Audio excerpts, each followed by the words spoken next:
Tu penses vraiment qu'il y a une chance pour que Hyperliquid dépasse Solana? Je suis très très bullish sur Hyperliquid et je pense que s'il y a un token aujourd'hui dans le top 20 qui se retrouve top 5, pour moi ça sera Hyperliquid. Est-ce que Hyperliquid se flip Solana? En vrai Solana ça me paraît vachement ambitieux en termes de valorisation. BNB pour le coup j'y crois, tu vois. BNB je veux bien y croire. Comment est-ce qu'en fait Hyperliquid a réussi à s'imposer en tant que leader donc des perp DEX? Ouais, deux trucs très importants sur Hyperliquid, c'est que déjà le protocole est vraiment fantastique. L'UX est formidable en tant qu'outil de trading.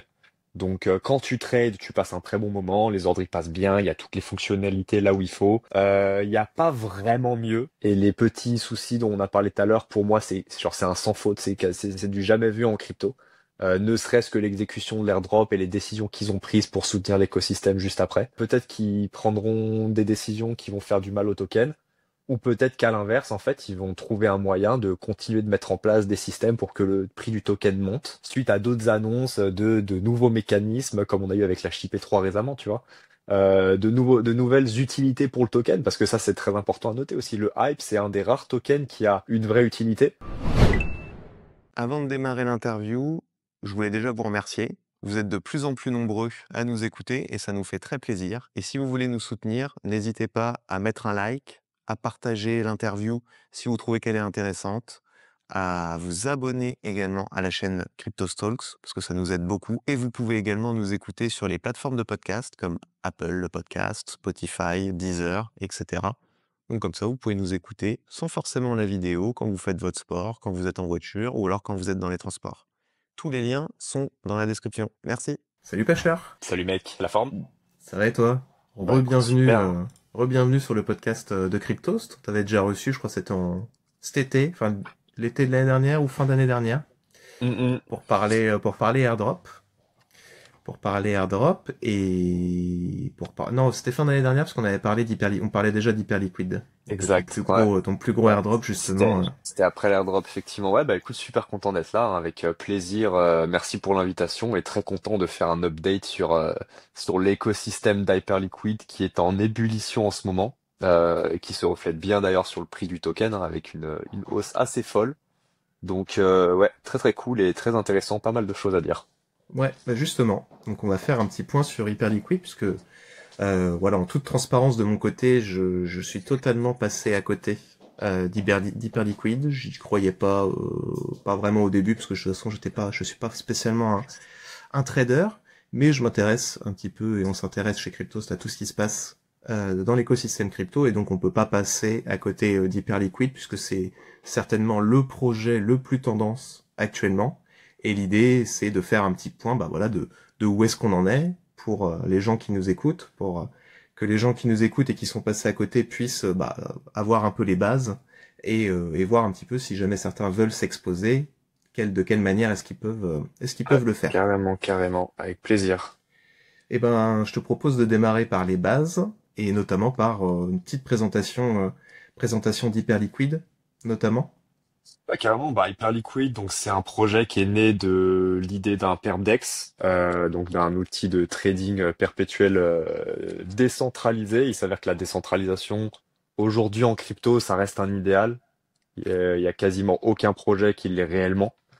Je pense, moi, qu'il faut voir le côté DeFi, décentralisation, plus dans l'optique self-custody que dans l'optique vraie décentralisation. Je sais qu'il y a beaucoup de gens qui critiquent Hyperliquid parce que c'est pas encore décentralisé, mais pour le coup, on sait que ça fait partie de la roadmap. Donc Hyperliquid, c'est né d'un outil de trading perpétuel 100% on-chain, qui avait toujours pour vocation de concurrencer les gros exchanges centralisés, bah, notamment Binance, hein.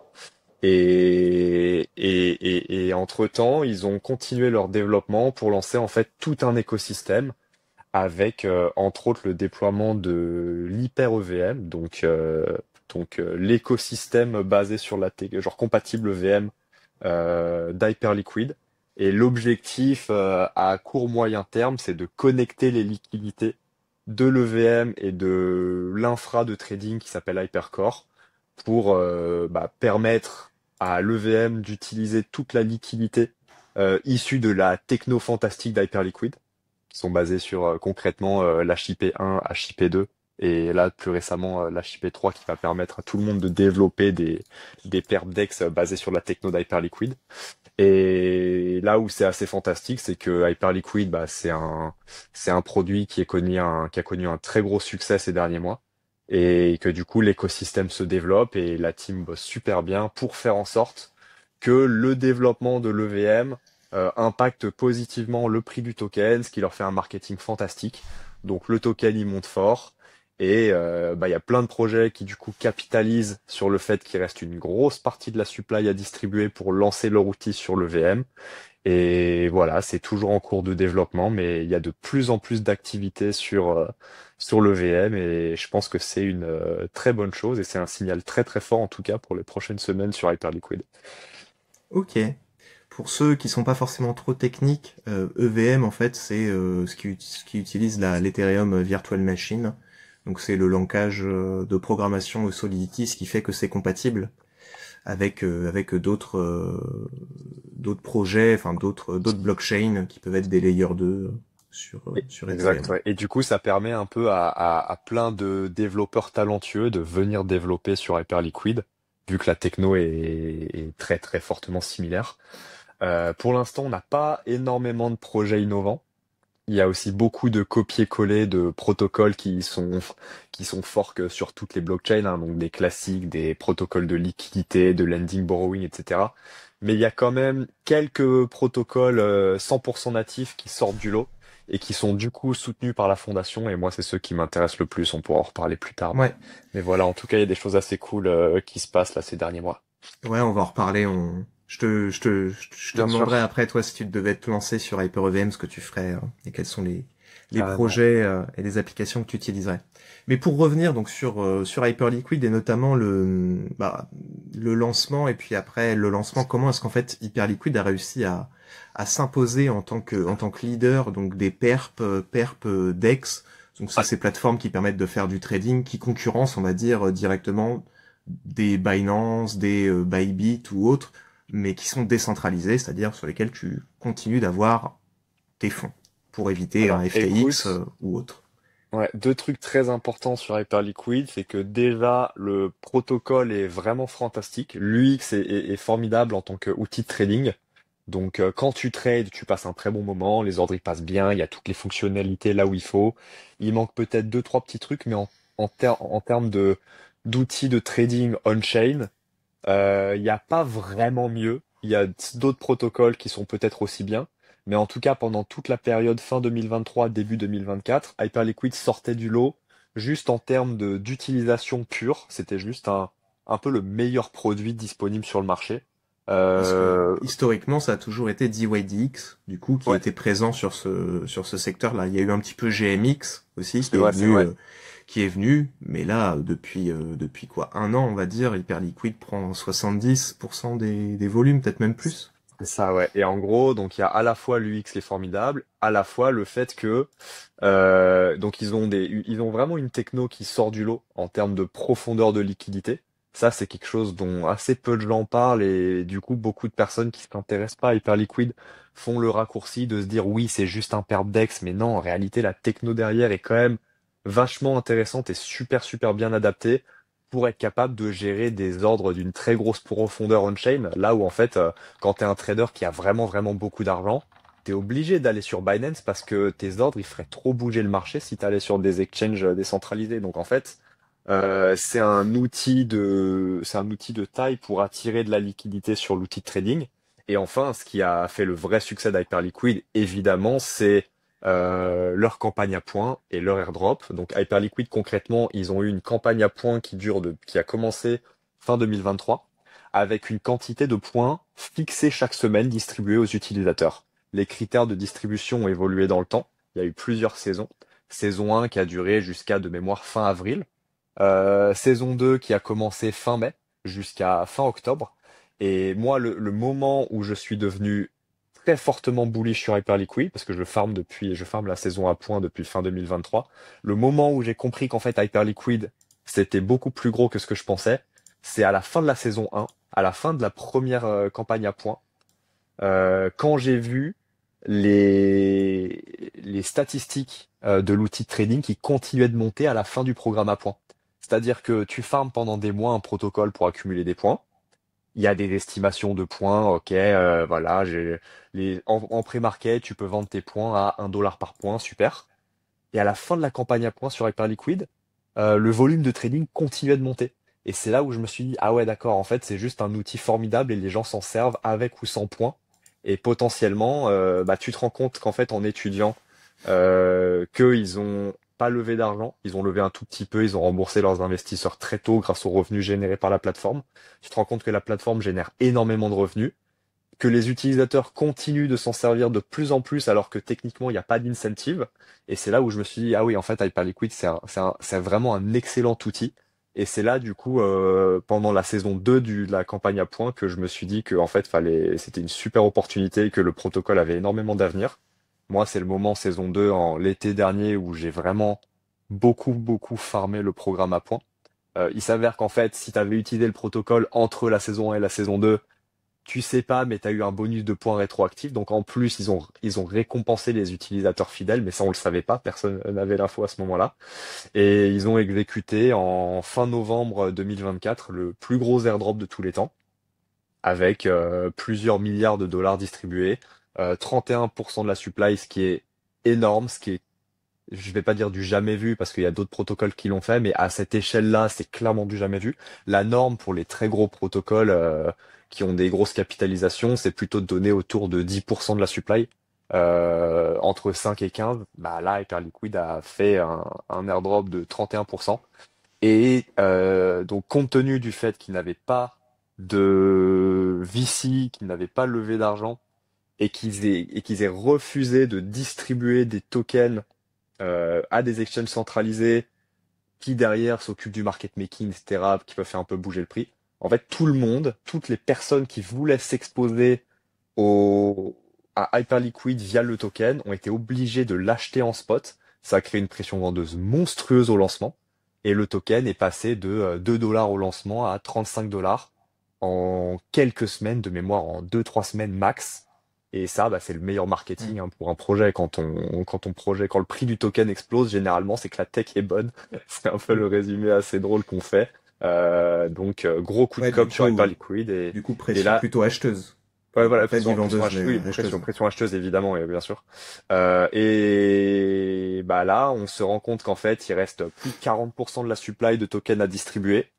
On sait que Hyperliquid ont distribué des tokens dans leur airdrop, dans leur premier airdrop, aux personnes qui ont utilisé la plateforme en mai et en octobre. Et en novembre, pardon, au moment où, non, en octobre, bon, bref, peu importe, entre les campagnes à points. Donc, on sait que même quand il n'y a pas de points distribués d'incentive, Hyperliquid récompense les utilisateurs. Là, on ne sait pas s'il y aura une autre campagne à points ou pas, mais beaucoup de gens spéculent sur le fait que l'utilisation des différents protocoles de l'écosystème Hyperliquid peuvent donner lieu à un airdrop. Et en plus, bah, ça reste un écosystème intéressant avec beaucoup de projets organiques qui se lancent et beaucoup de choses à faire.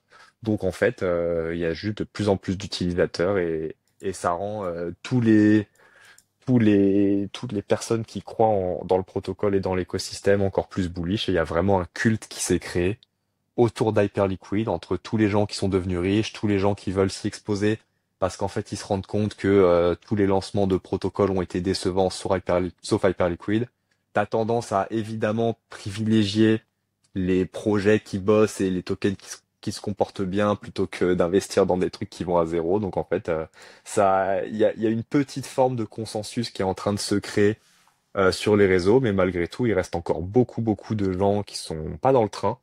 Et voilà, du coup, moi, Mm. c'est évidemment, j'ai évidemment un très gros biais dessus parce que j'ai des très fortes convictions dessus, mais en tout cas, je pense qu'il y a que la tendance a de belles chances de continuer de cette façon d'ici la fin d'année.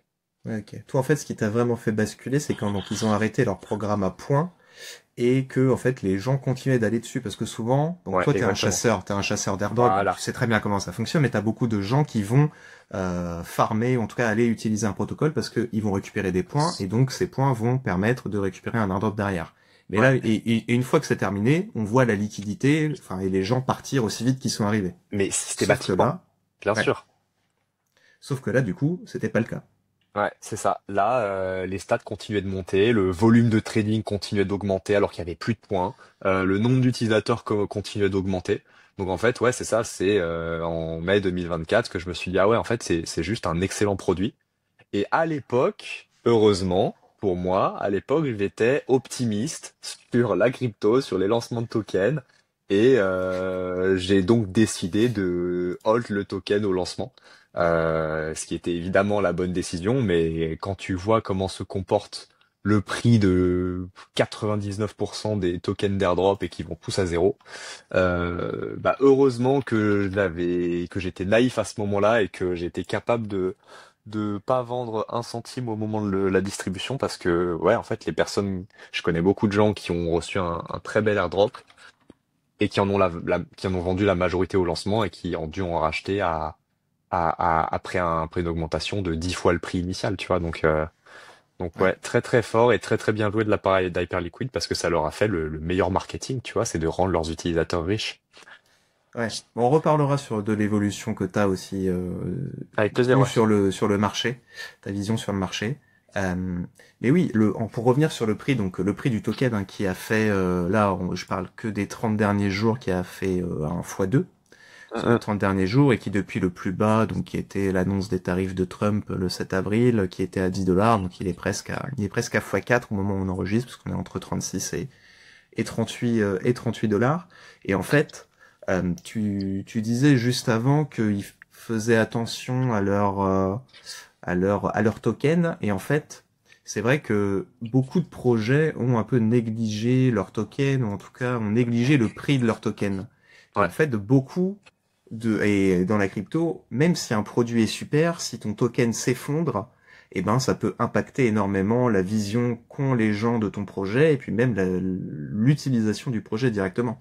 Et bien c'est vrai sûr. qu'Hyperliquid, ils ont fait super attention à ça. Est-ce que tu peux nous parler un peu plus de comment est-ce qu'ils ont réussi à prendre aussi soin, entre guillemets, de leur token avec un système de rachat, Ouais. etc. Ouais, c'est très très important. Le prix d'un token, c'est un des meilleurs outils marketing. Moi, je ne comprends pas, et c'était pour le coup mon erreur en 2024, je comprends pas pourquoi les projets mettent pas des choses en place pour mieux gérer les lancements de tokens, gérer la distribution de leur airdrop aux utilisateurs fidèles, etc. Je comprends pas pourquoi les projets acceptent d'avoir des tokens qui vont à zéro.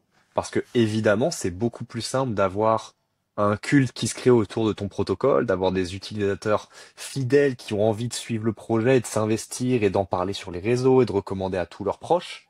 C'est beaucoup plus facile de faire ça quand les gens font de l'argent sur le token. Donc en fait, Hyperliquid a pris un ensemble de très bonnes décisions autour de tout ça, et notamment sur le fait que quasiment 100% des revenus d'Hyperliquid sont utilisés pour racheter le token.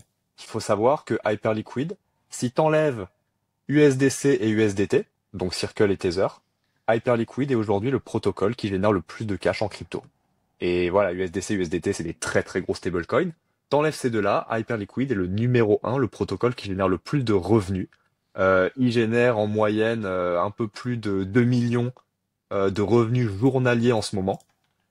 Et ces 2 millions de revenus journaliers sont utilisés quasiment à 100% pour acheter du hype. Ça crée une pression acheteuse absolument monstrueuse.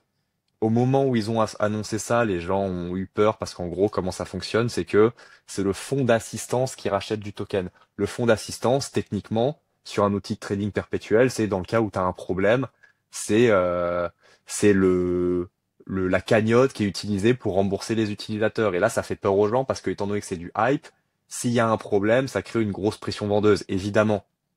Mais en attendant, ça crée une pression acheteuse de 2 millions journalières, donc de plusieurs centaines de millions sur l'année, voire potentiellement ça peut se chiffrer en milliards si les revenus du protocole continuent d'augmenter tel quel.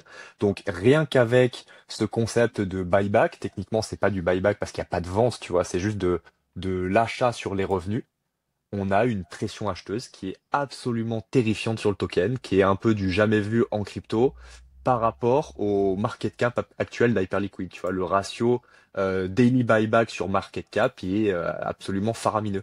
On a d'autres protocoles qui ont ce système d'achat de tokens, hein. On a Aave qui ont annoncé aussi leur fee switch récemment et tout, et qui voilà, qui rachètent pas mal de tokens, mais compte tenu de la market cap et de la FDV de Hyperliquid, en fait, ils rachètent une quantité incroyable de tokens, et moi, ça me rend complètement bullish sur le price action du token, et donc je pense que le token et donc l'entreprise va continuer de se valoriser fortement grâce à ça.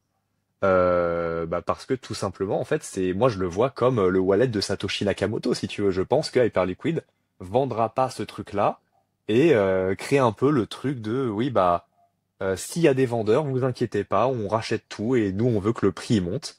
Et en plus, on sait que la team a encore donc la team ça a pas sorti d'argent sur le token. Moi, je pense qu'ils ont évidemment farmé leur propre airdrop et qui sont tous assez riches par rapport à ça. Ils ont normalement des unlocks de tokens pour la team prévus en fin d'année. Du coup, ça veut dire que la team est incentivée à bosser, tu vois. Ça veut dire que plus le token monte et plus la team reçoit de l'argent à la fin de l'année.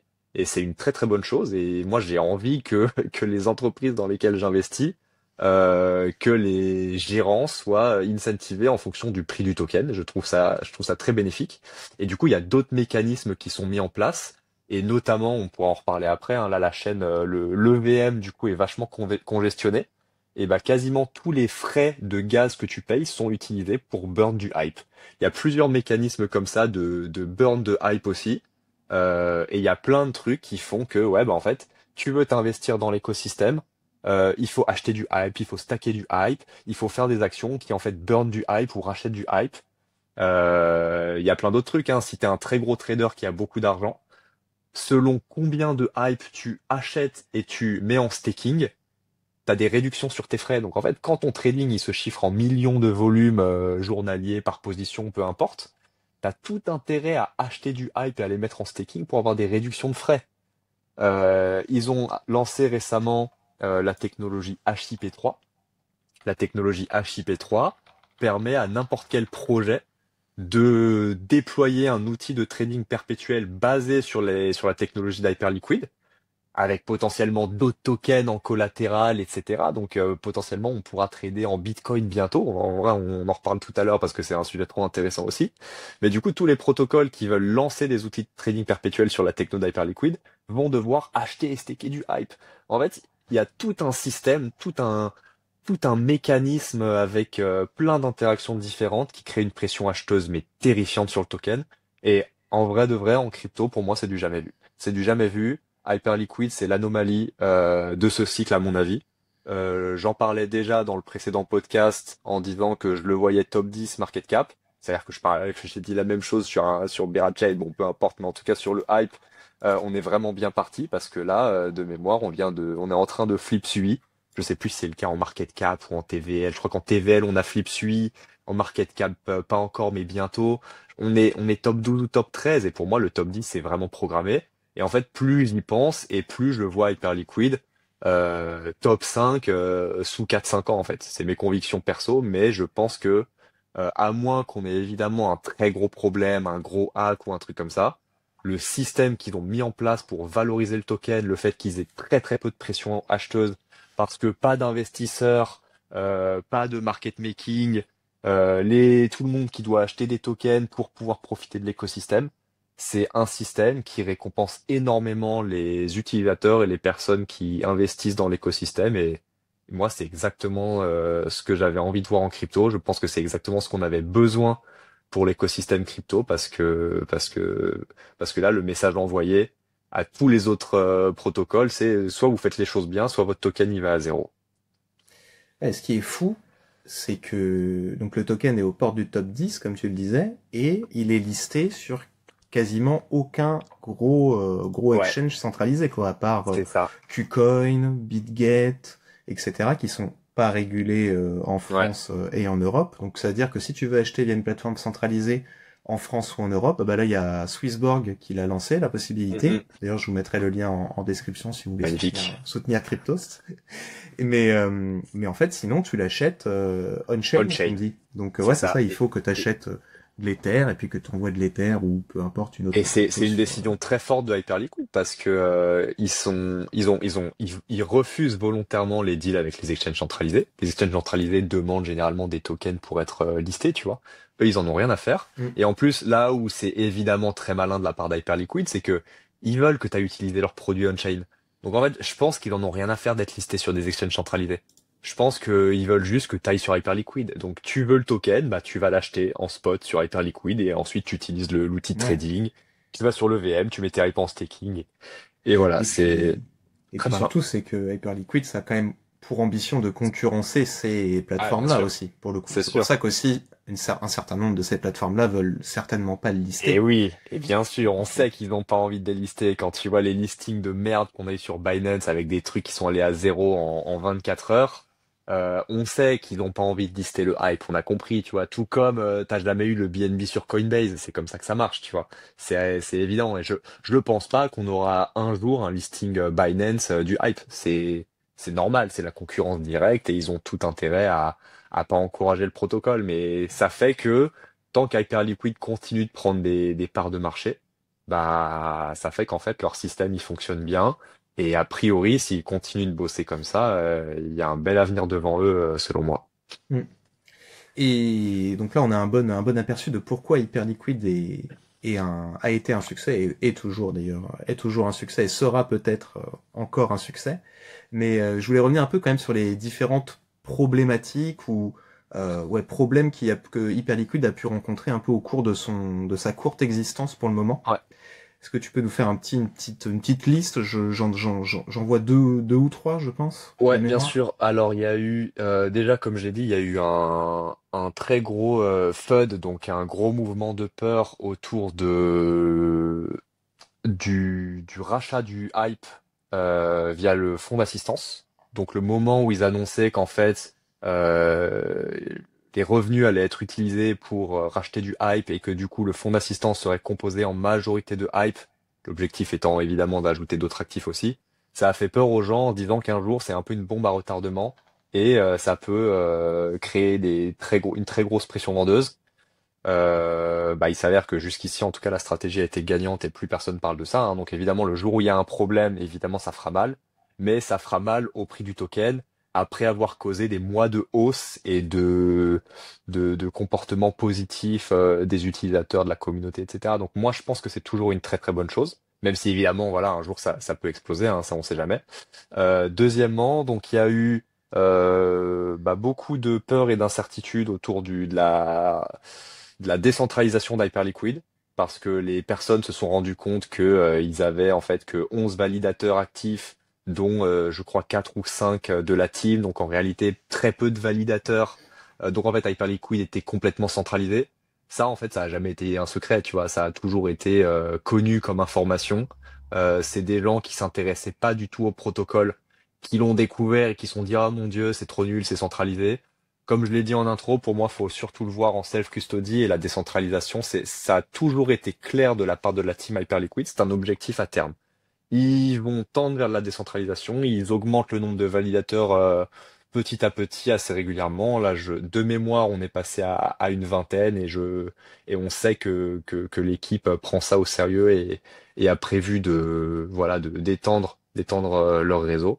Mais pour l'instant, oui, c'est toujours pas décentralisé. Et comme je l'ai dit, il y a quasiment aucun protocole qui l'est réellement aujourd'hui. Donc en fait, je pense que c'est pas un bon argument de doute à partir du moment où le protocole prouve qu'ils ont envie de faire les choses bien. Et non, il y a surtout la plus grosse inquiétude, et c'est entre autres ça qui a fait chuter le prix sous les 10 dollars, couplé à tous les aspects macroéconomiques, c'est qu'il y a eu des attaques sur le HLP. Donc le HLP, c'est un vault, c'est un système de dépôt de liquidité. Les utilisateurs peuvent déposer de la liquidité pour obtenir un rendement.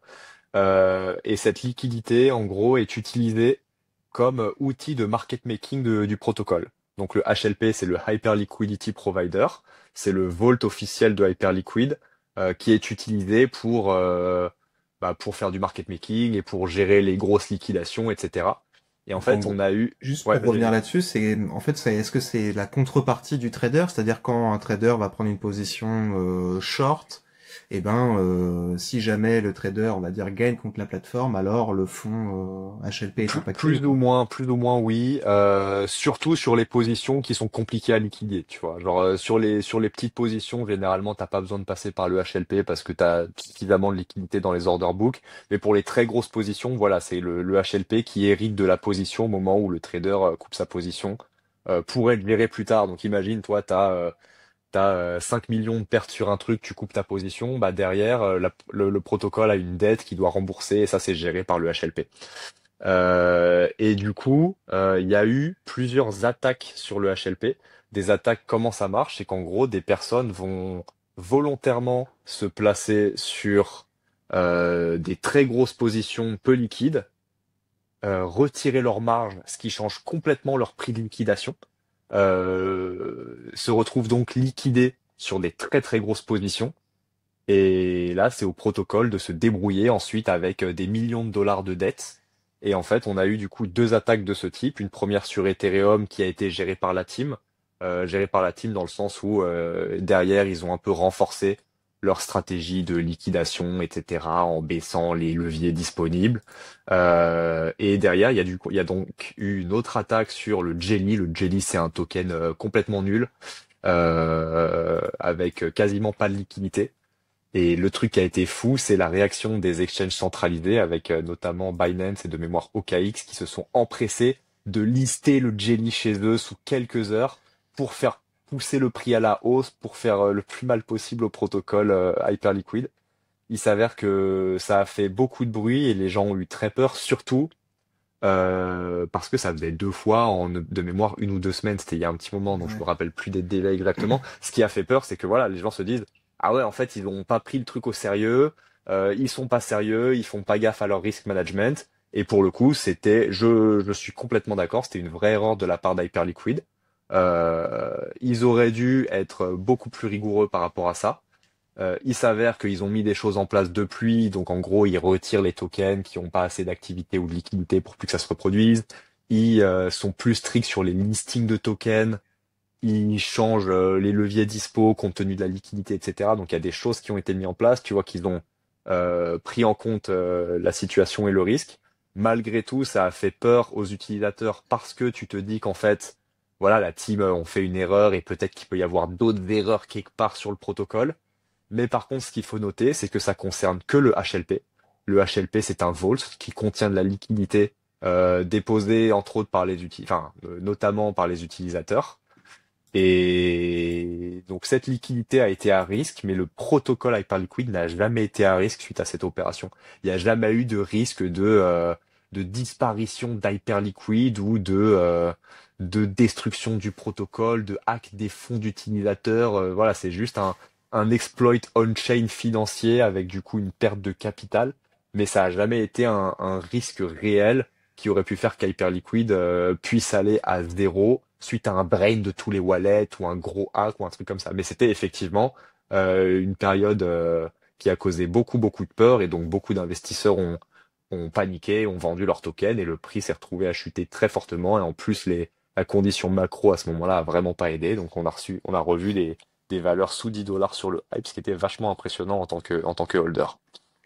Et est-ce que tu peux revenir un petit peu sur le Vault, parce que tu parles donc du Vault HLP, tu peux Ouais. revenir un petit peu sur les différents Vaults qu'il y a, parce que quand je regarde un petit peu les différents Vaults, le HLP représente quand même 80%, je pense, Ouais, bah en de gros la c'est valeur des Vaults. comme j'ai dit, c'est le vault un peu officiel de Hyperliquid où en fait tu déposes des USDC, tu reçois un rendement si le protocole se porte bien.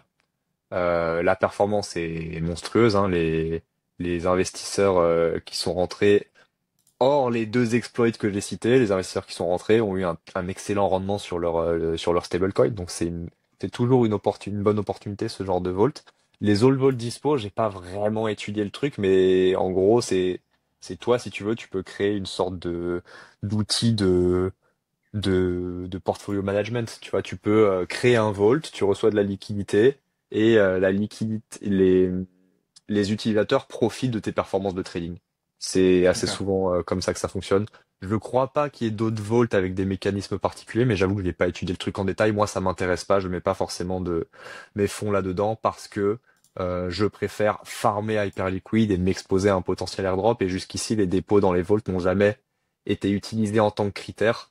Et Hyperliquid tend à favoriser l'utilisation de leurs nouveaux joujoux dans leurs critères d'airdrop. Donc les vaults m'intéressent pas, j'ai pas étudié en détail, mais voilà en tout cas les infos que j'ai à date. Ok. Et donc du coup, il y a aussi avant tous ces problèmes-là, tu pouvais aller jusqu'en levier x100, c'est ça, non? Sur Non, ça a Bitcoin. toujours été 50 sur Bitcoin Ok. et potentiellement moins sur d'autres paires, mais ils sont encore plus restrictifs sur ça maintenant. Ouais. Ok. Parce que là, il y a eu récemment une position à plus d'1 milliard Ah ouais. de dollars de valeur, et du coup, ça a pas fait peur, hein. Enfin, toi, ça t'a pas fait peur? Non, pas du tout, Non? pas du tout, et au contraire, ça fait du bon marketing, hein, parce que ça te montre que, en fait, si t'es un trader qui a beaucoup d'argent et que t'as un peu envie de flex sur ton PNL on-chain, bah tu peux aller faire le beau sur Hyperliquid, tu vois, et ça, je pense qu'il faut pas sous-estimer ce truc-là en termes de d'inflow de liquidité. Mais non, ça me fait pas peur. Au contraire, ça me rend bullish parce que ça montre qu'il y a des très gros traders qui vont sur le protocole et qui ont aucun problème à placer des trades avec plusieurs dizaines de millions de dollars en levier. Donc, je trouve que c'est une très bonne chose. Il Et y avait pas peur c'était d'un sur problème de liquidation ou non parce que c'était sur Bitcoin. Donc en fait, je pense vraiment qu'on verra plus problème sur Hyperliquid et si on le voit, c'est encore sur des tokens de merde. C'est mon point de vue en tout cas. Moi, j'ai vraiment aucune peur par rapport à ça. La team a, je trouve, bien géré parce que ah oui, alors c'est ça qui est très important. Ils ont fait un move qui est très très discutable. Ils ont triché sur le prix des oracles. Donc les oracles qui sont les outils utilisés pour, euh, pour rendre officiel le prix d'un actif. Au moment de l'histoire du Jelly, étant donné qu'il y avait beaucoup d'utilisateurs qui étaient en perte sur le trading suite à la manipulation du prix via les exchanges centralisés et via les mouvements on-chain, Hyperliquid a décidé de faire en sorte que, bah non, en fait, le prix du Jelly, ce sera pas le prix actuel, ce sera le prix que eux ils veulent. Et ils ont décidé de modifier le prix du Jelly pour que tous les utilisateurs qui potentiellement étaient en perte retrouvent leur fonds. Ouais. Donc Bon, c'est c'était très pour très privilégier les utilisateurs voilà. honnêtes par rapport à ceux qui ont voulu manipuler le cours, c'est ça? Exactement, c'est très très discutable. Je comprends 100% les gens qui trouvent que c'est un move dégueulasse de la part d'Hyperliquid. Moi, mon point de vue 100% perso, c'est que c'était une très très bonne décision parce que moi, ma priorité en tant qu'utilisateur, c'est que le protocole protège mes fonds. Et s'il y a une attaque, moi, je veux être remboursé, je m'en fous qu'ils manipulent le prix. Je pense qu'il y a beaucoup de gens qui sont, tu sais, qui sont un peu sideline, qui aiment pas Hyperliquid, qui ont envie de le voir échouer. Il y a beaucoup de gens qui critiquent cet aspect-là et pour le coup, c'est effectivement, je peux pas défendre le protocole. C'est complètement discutable, complètement critiquable le fait qu'ils modifient le prix d'un oracle à leur avantage et que s'ils le font là, techniquement, oui, ils peuvent le faire n'importe quand. Pour moi, c'était de la gestion de crise. Pour moi, il y avait une situation vraiment unique qui se représentera pas. Et ils ont pris la décision de protéger les fonds des utilisateurs et moi je valide. Moi personnellement je valide complètement la décision. Parce que comment ça se fait qu'ils ont pu le faire? Il y a quand même eu un vote, c'est ça, C'est ça, oui bien sûr, t'as raison de le préciser. Il y a eu un consensus, il y a eu un vote, ils ont contacté tous les validateurs, il s'avère qu'il n'y en avait que voilà 6 ou 7 à contacter, c'était assez rapide, C'est hein. ça. Et donc Mais ils 4 ont ou tout, 5 qui étaient... Ah non, non, voilà. tu comptes pas ceux qui étaient détenus par la Voilà, team, du coup. plus 4 de Ok. la team, et qui ont tous répondu instantanément sous 2 minutes, ça plus le delisting du token. Donc en vrai, ça te montre aussi que Hyperliquid fait les choses honnêtement via un vote des validateurs. Donc en fait, voilà, l'info a été gérée de façon entre très très gros guillemets décentralisée. Ils ont respecté les Ouais, codes de voilà. la décentralisation. Tu vois ce que je veux dire? C'est C'est que ça. voilà, c'était ils ont fait un vote entre 10 personnes qui avaient tous un intérêt financier à prendre une décision. Mais au moins, ils n'ont pas juste appuyé sur un bouton pour tricher. Ils ont quand même essayé de faire les choses au mieux. Pour moi, de toute façon, il n'y avait pas de bonne décision. C'était peu importe ce qu'ils faisaient, ils allaient se faire critiquer. Donc au moins, ils ont préservé les fonds des utilisateurs honnêtes. Moi, je salue, mais évidemment, je défends pas plus que ça parce que c'est complètement discutable et critiquable et c'est un peu chacun ses valeurs, tu vois. Si tu préfères l'honnêteté et la fiabilité, la transparence on-chain, alors oui, c'est évidemment une mauvaise décision. Mais moi, en tant qu'utilisateur, ma priorité, c'est que mes fonds soient safe dans le protocole. Et c'est un vrai gage de confiance qu'ils aient pris cette décision-là. Donc voilà. Mais en tout cas, ça a aussi créé beaucoup de FUD à ce moment-là. C'était la pire période pour Hyperliquid. Mm. Ils ont bien remonté la pente entre-temps. À voir s'il y a un autre exploit ou pas. Ça, c'est toujours l'épée de Damoclès, hein. De toute façon, en crypto, quand on investit sur des projets, il peut toujours y avoir un hack, il peut toujours y avoir quoi que ce soit. Voilà. Parce que moi, ce qui me fait poser quelques questions, c'est donc ce côté décentralisé. Est-ce que ça peut pas être remis en question d'un point de vue juridique? Je pense notamment aux plateformes d'échange centralisées comme Ouais, Binance, Bybit ou autres qui doivent dépenser mais des fortunes pour être ouais. réglementées. À quel point est-ce que en fait, Hyperliquid pourrait se faire attaquer? Parce qu'en C'est fait, c'est un vrai point, ouais. je sais qu'ils sont en discussion donc là avec la CFTC, je crois. En tout cas, ils ont envoyé un C'est courrier à la ça. CFTC qui gère, alors je vais lire, hein, c'est une agence fédérale indépendante qui est chargée de réguler tout ce qui tourne autour du trading, enfin des bourses Voilà. notamment de matières premières aux Ouais. États-Unis. Bah oui, écoute, ça c'est un vrai risque, mais après, je pense qu'ils feront les choses bien quoi qu'il arrive, et surtout, les risques régulatoires, en fait, peu importe les évolutions de la régulation, dans le pire des cas, ils sont soumis aux mêmes règles que Binance. Tu vois, donc en fait, leur avantage compétitif par rapport à Binance, au pire, est neutre. Et au mieux, il est en faveur de leur, entre guillemets, décentralisation. Et je pense qu'ils peuvent juste s'en sortir avec un petit bouton de dire non, bah notre plateforme, elle est pas pour les utilisateurs américains. D'ailleurs, je crois qu'ils l'ont, je me souviens plus. Hmm. Et Ouais, je sais plus exactement comment et où ils sont basés, mais je pense que tu fais des micmacs juridiques et ça, tu t'en sors. J'avoue ouais. que on verra bien, Parce mais que si jamais tu dois passer un KYC pour utiliser Hyperliquid, bon, je pense qu'ils perdent quand même ouais. une grande Mais partie de leurs utilisateurs. je sais plus, ils sont pas basés aux États-Unis, il me semble. Donc donc il y a ça Hmm. aussi, tu vois, ils À sont pas voir. Non, parce forcément que obligés de respecter la réglementation en vigueur, ou ok, ils peuvent changer de pays ou je crois qu'il y avait eu à l'époque du hack de Bybit notamment une partie des fonds qui avaient transité par Hyperliquid, non, quelque chose comme ça, c'est possible, ouais, je il me me souviens plus. semblait. Et j'avais vu voilà certaines critiques. Alors c'était peut-être pas Hyperliquid, c'était peut-être un autre protocole qui disait, enfin c'était des gens qui disaient qu'un protocole sous couvert de décentralisation disait non, on ne peut pas geler les fonds Oui, parce que nous d'accord. sommes décentralisés, etc. Mais c'est surtout parce que ça générait Ah oui, 99% oui, oui, oui, de effectivement, leurs ouais. revenus. Ouais, bah oui, bah écoute, après ça c'est un risque réel, mais je pense que tu vois, c'est un risque qui est présent dans tous les protocoles crypto qui se veulent être qui se veulent qui s'annoncent décentralisés, tu vois. Et bon, donc là, on a fait un bon état des lieux donc du DEX, PERP, enfin de l'outil qui permet de faire du training. Et donc, comme tu le disais, comme tu l'as déjà un petit peu introduit, ils ont lancé donc leur chaîne, leur blockchain, leur layer 1, Hyper EVM. Est-ce que tu peux nous en dire un petit peu plus sur, selon toi, pourquoi est-ce qu'ils ont lancé une chaîne EVM? Est-ce que c'est une bonne stratégie? Et surtout, l'objectif un peu ultime de ça. Bien sûr, bah alors concrètement, Hyperliquid, ils ont la même vision que ce qu'a fait Binance, tu vois, c'est d'avoir toute l'infra de trading euh, et derrière, pour tes utilisateurs qui veulent aller on-chain, bah, d'avoir un layer dédié, donc Binance à la BSC, Hyperliquid à la HyperOVM.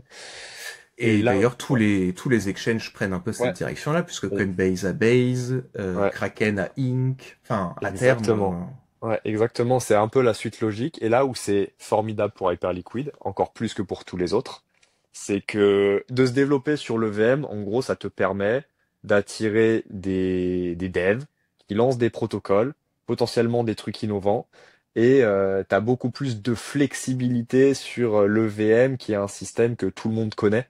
Tu vois, avec vraiment bah, des protocoles DeFi, des DApp, tu connectes ton wallet, tu fais des transactions, tu vois.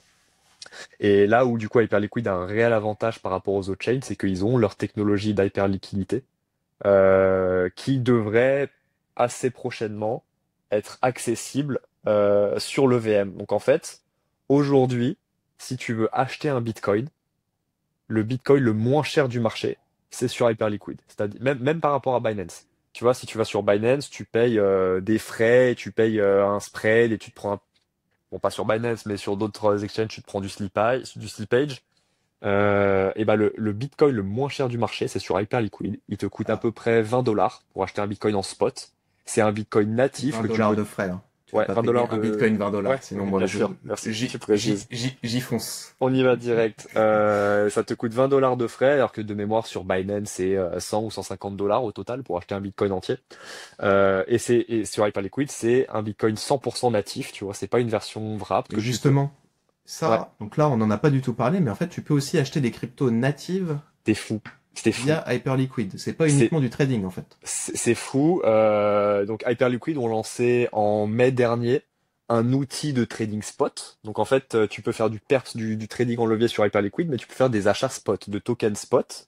Et c'est comme ça que tu achètes du Hype. D'ailleurs, tu vas sur Hyperliquid et tu achètes du token Hype en spot.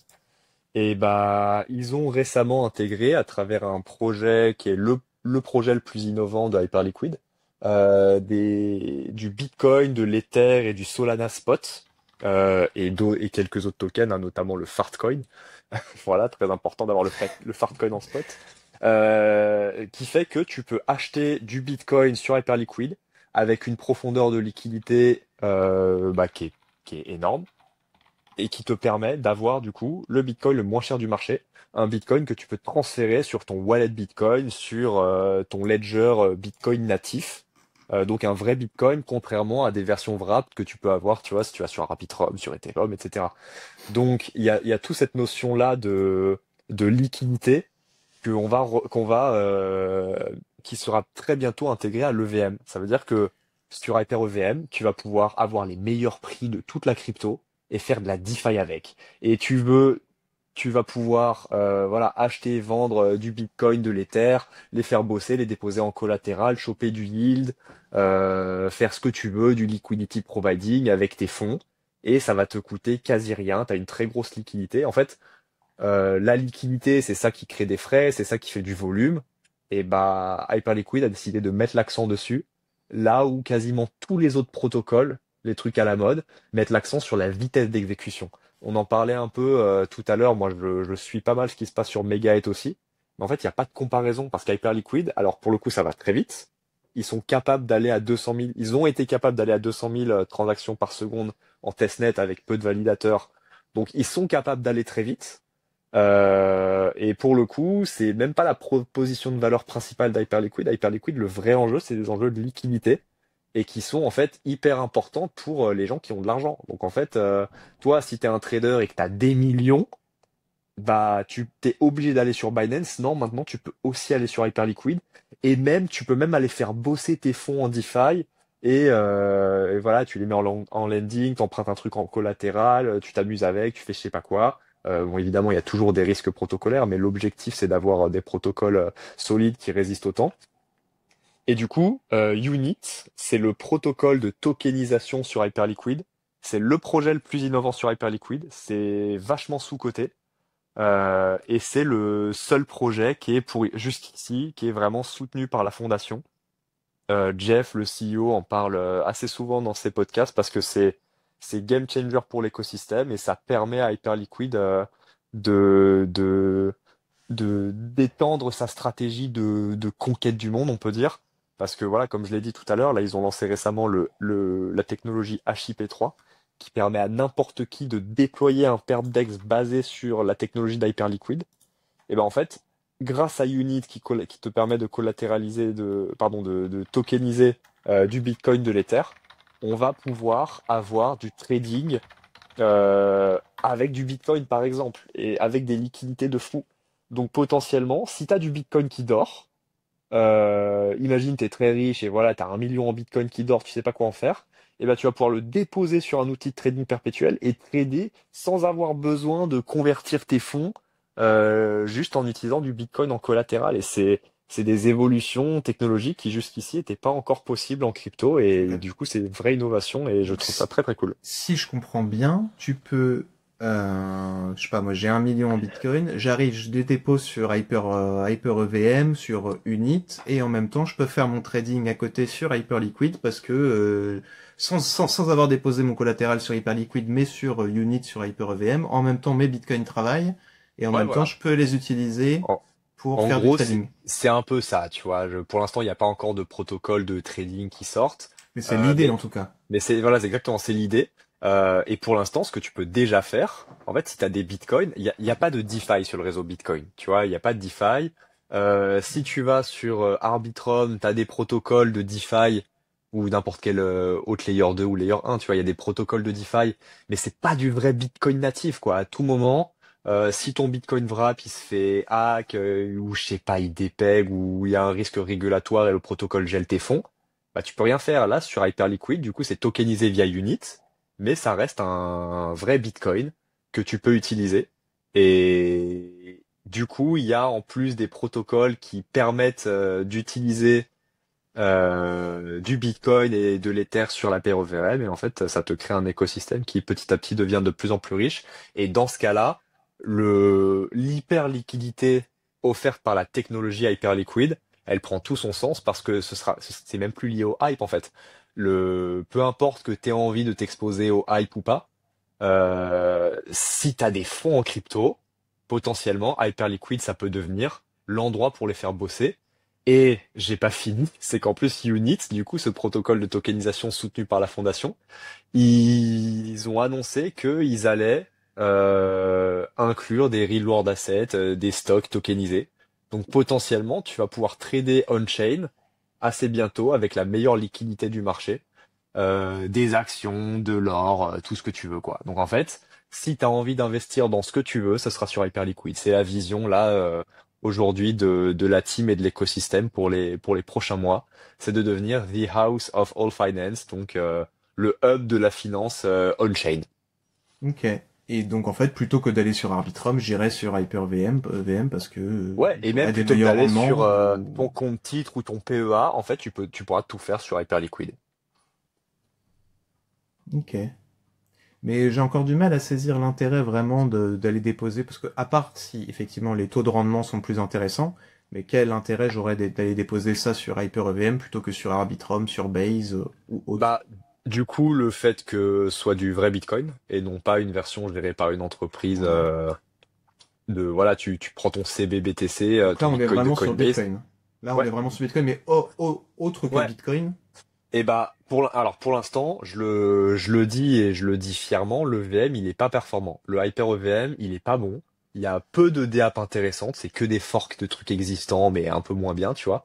Et les frais sont très chers. Le VM, là, on est à 7 transactions par seconde actuellement, mesurées réelles, là où ils étaient capables en testnet de faire quasiment 200 000. Ça fait Et un bon ouais, delta. non, non, donc c'est très lent. Ça fait que la chaîne est très congestionnée. Que là, tous les utilisateurs, ils payent 1-2 $ de frais à chaque transaction, voire plus, hein. On a eu des pics un peu plus que ça. Et c'est une bonne chose. Et je pense que pour moi, c'est volontaire de la part d'Hyperliquid parce qu'en fait, la congestion du réseau génère des frais. Et les frais sont brûlés pour créer une sorte de pression acheteuse sur le hype. Donc en fait, c'est vraiment, ils ont la techno de faire plus et ils sont en train de réduire la taille des blocs pour faire en sorte que le réseau aille plus vite et soit moins congestionné, etc. Mais pour l'instant, ils ont volontairement fait une chaîne pas forcément trop performante parce qu'ils s'en fichent d'avoir beaucoup d'activités dessus. Ils s'en fichent d'avoir plein de mecs de Solana qui vont lancer des Ponzi et lancer des meme coins qui vont à zéro. Tu vois, c'est pas l'objectif de la chain. Donc en fait, la chain n'est pas performante aujourd'hui. Et c'est même pas une mauvaise chose, tu vois. C'est assez fou de se Ça dire veut ça. dire que d'un côté, t'as quand même la plateforme de trading qui est du coup basée sur quelle techno? Parce que si, du coup, là, sur la plateforme de trading, tu peux faire des milliers de transactions par seconde, Ouais, j'imagine, parce que t'as besoin ouais, d'une ouais, ouais. latence qui est très faible. Ouais, c'est Et ça. à côté, t'as quand même une techno qui est extrêmement lente, entre guillemets, par rapport à ce qui peut se faire ailleurs, même plus lente Sur le qu'Ethereum, parce VM. qu'Ethereum, Ouais, on est à plus que 7 transactions par seconde maintenant. bien sûr. Ouais. Bah c'est voilà, c'est comme j'ai dit, c'est un peu volontaire. Je pense qu'ils ont bridé la techno de l'EVM. On verra si c'est le cas hein, dans les prochains mois. Moi, je pense que ça va s'améliorer. Mais en tout cas, clairement aujourd'hui, l'EVM, il est pas fou. Genre, il est même nul. Genre, il y a rien, ça coûte un peu cher, ça va pas forcément méga vite. Mais bah il y a une activité monstrueuse parce qu'en fait tout le monde s'intéresse à l'écosystème, le token il monte, ça leur fait un marketing de fou. Donc il y a plein de produits, de protocoles qui lancent sur Hyperliquid, sur HyperEVM. Ça crée de l'utilisation, ça crée de l'attraction, ça crée des gens qui s'intéressent. Tout le monde met en place, quasiment tous les protocoles mettent en place des systèmes à points, des airdrops et tout. Et en fait, on a un écosystème réel en mainnet qui est extrêmement riche. Et comme tu le sais, on en avait parlé avant. Moi, j'avais suivi vachement, dans le précédent podcast, j'avais suivi vachement les lancements de tous les gros layers 1 de l'année dernière et de cette année.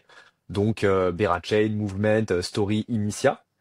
Et ben, y a pas d'activité sur ces trucs-là. Les chaînes, elles sont mortes. Elles sont mortes parce qu'en fait, la communauté qui s'est créée avant le mainnet, ils sont tous partis. Il y avait aucun intérêt. Il y avait que des farmers. Bref, c'est mort. Là, c'est des transactions réelles. Tu vois, c'est de l'activité mainnet. Et Hyperliquid est en train d'exploser toutes les stats en réel d'activité mainnet. Et c'est hyper positif parce que ça te montre que même si la chain n'est pas performante, les utilisateurs y viennent.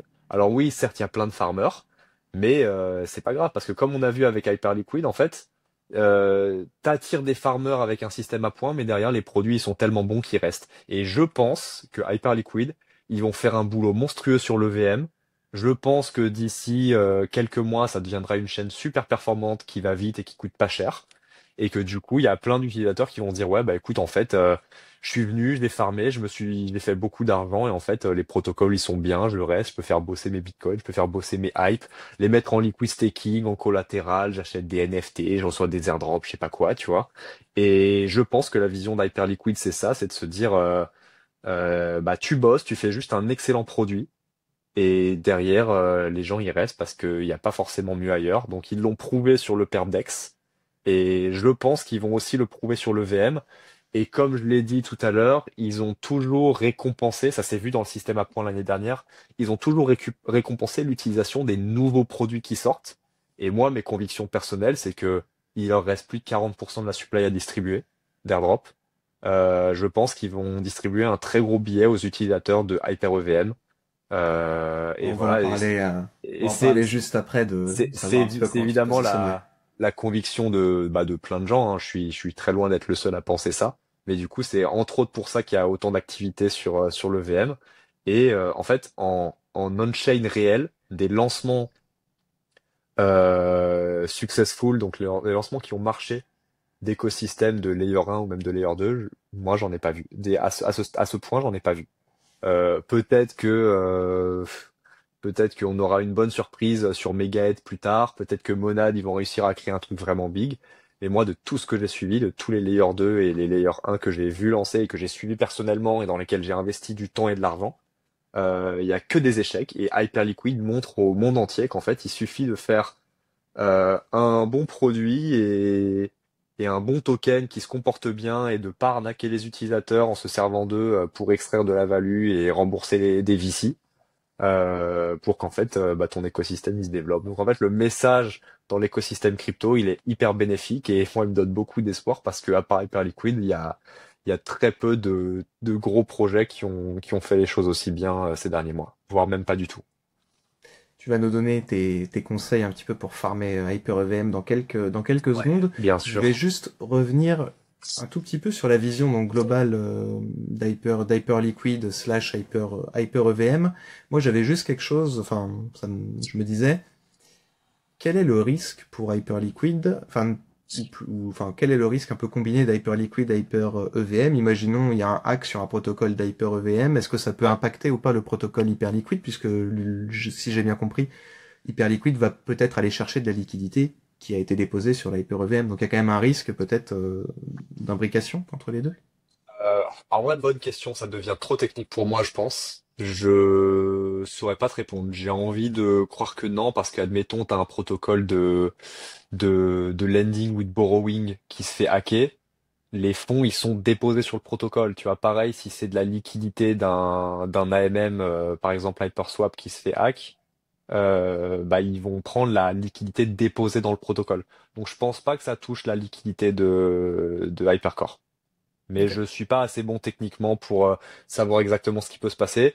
Une chose est sûre, ça casserait beaucoup de confiance, hein. S'il y a un gros protocole qui se fait hack, ça ferait mal à l'écosystème, et c'est une vraie possibilité. Et c'est pour ça que bah il y a plein de protocoles qui se lancent sur HyperEVM.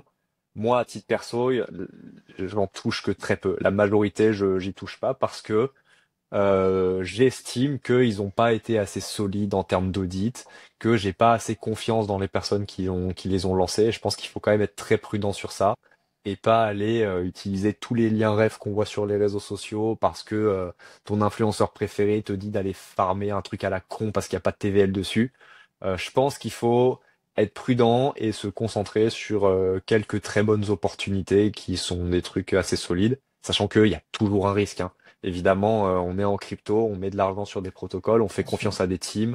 Parfois, il y a des mecs qui sont plus malins que tout le monde et qui arrivent à trouver des failles et on peut vraiment tout perdre et ça fait chier parce qu'on est là pour se faire un petit rendement sur des fonds et si on perd tout, vraiment, c'est horrible. Donc voilà, faut être prudent sur ça, toujours, toujours. Tu fais bien de le rappeler. Et donc, Hyper VM, VM qui est hyper tendance, enfin Hyper Liquid qui est hyper tendance en ce moment, énormément de hype, mais en fait, quand je regarde un petit peu les datas de Hyper EVM, on en parlait juste avant, mais le nombre d'adresses actives par jour reste quand même, enfin, je trouve extrêmement faible par Ouais. rapport à tout le bruit qu'on peut entendre autour d'Hyperliquid. Hier, on était sur 18 000 adresses actives, enfin, avant-hier, hier 23 000, 24 000. Enfin, comment t'expliques qu'il y ait au final aussi peu de monde sur la Hyper EVM? Est-ce que c'est les barrières à l'entrée qui sont extrêmement compliquées, comme on disait, puisque pour acheter du hype sur des exchanges, ben, il y en a pas beaucoup, surtout en Europe, si on est européen. Donc, comment est-ce que t'expliquerais ça, toi? Bah ouais, très bon point, hein. Comme tu l'as dit, il y a quand même peu d'utilisateurs en valeur absolue. Ça monte pas mal. Et il y a aussi très très peu de TVL. Quand tu regardes en fait le nombre de hype en circulation et où est-ce qu'ils sont placés, il y en a une petite partie qui sont sur le VM. Je me souviens plus de la valeur exacte, je l'avais vu il y a pas longtemps, mais c'est vraiment un peu ridicule et ça rend un potentiel upside de l'EVM et du coup un inflow vers les projets, les tokens, les NFT dispo sur l'EVM, ça rend l'upside hyper intéressant. Mais c'est comme tout, tu vois, on sait jamais ce qui peut se passer. Pour moi, comme on a dit, comme t'as dit, c'est qu'il y a une très grosse friction. C'est que pour aller sur l'EVM, c'est très très chiant. Déjà, aller sur Hyperliquid, c'est un peu compliqué. Et pour le coup, l'UX de dépôt sur Hyperliquid, elle est pas ouf. Ça, vraiment, je suis le premier à le dire. En gros, il te faut des USDC sur Arbitrum, tu déposes sur Hyperliquid, ça arrive dans ton wallet Perps, il faut le passer dans ton wallet Spot, il faut acheter du hype en spot, et après il faut aller dans ton portefeuille et cliquer sur transférer vers le VM. Ouais, c'est pas C'est simple, l'UX tu dans la vois. crypto, ça. Ouais, mais ouais, vraiment. Et on a l'habitude, mais pour le coup, quand t'es un peu pas trop, genre à moins d'être expert en crypto, tu t'y perds. Et du coup, je pense qu'il y a beaucoup de gens que ça refroidit, beaucoup de gens qui n'ont pas forcément énormément d'expérience en DeFi, et c'est juste trop compliqué en fait.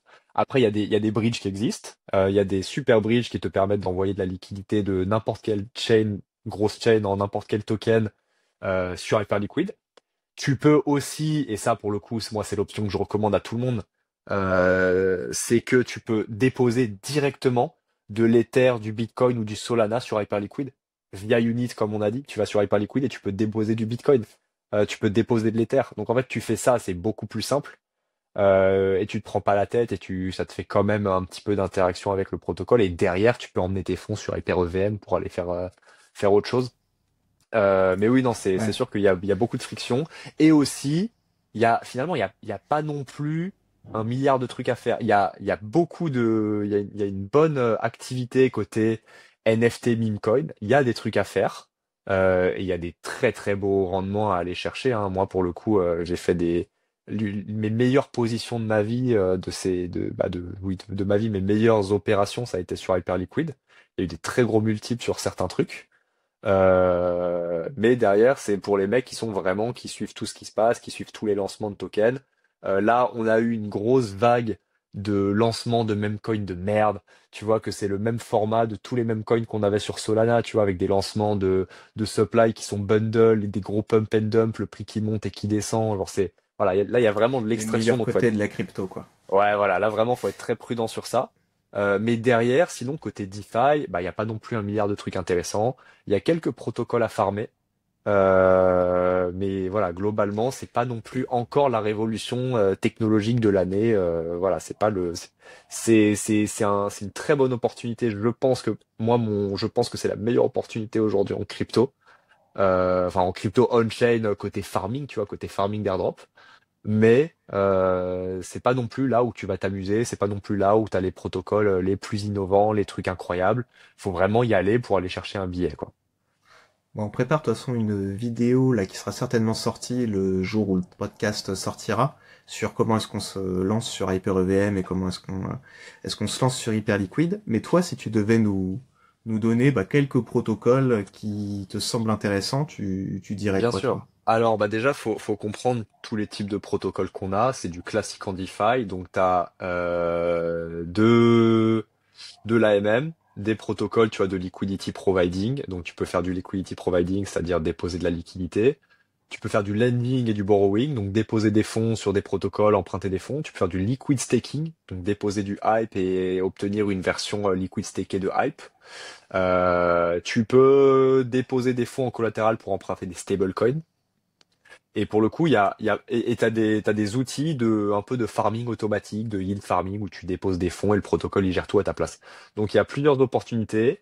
La plupart ont lancé un système d'affiliation. Donc, en fait, ça crée beaucoup de traction. C'est du farming de liquidité globalement. Alors, à noter, très important, on ne sait pas du tout quels seront les critères d'airdrop. On ne sait pas s'il y aura un airdrop sur le VM ou pas. Moi, je pense que oui. Aucune idée de quels seront les critères. On ne sait pas s'il y aura un système à points.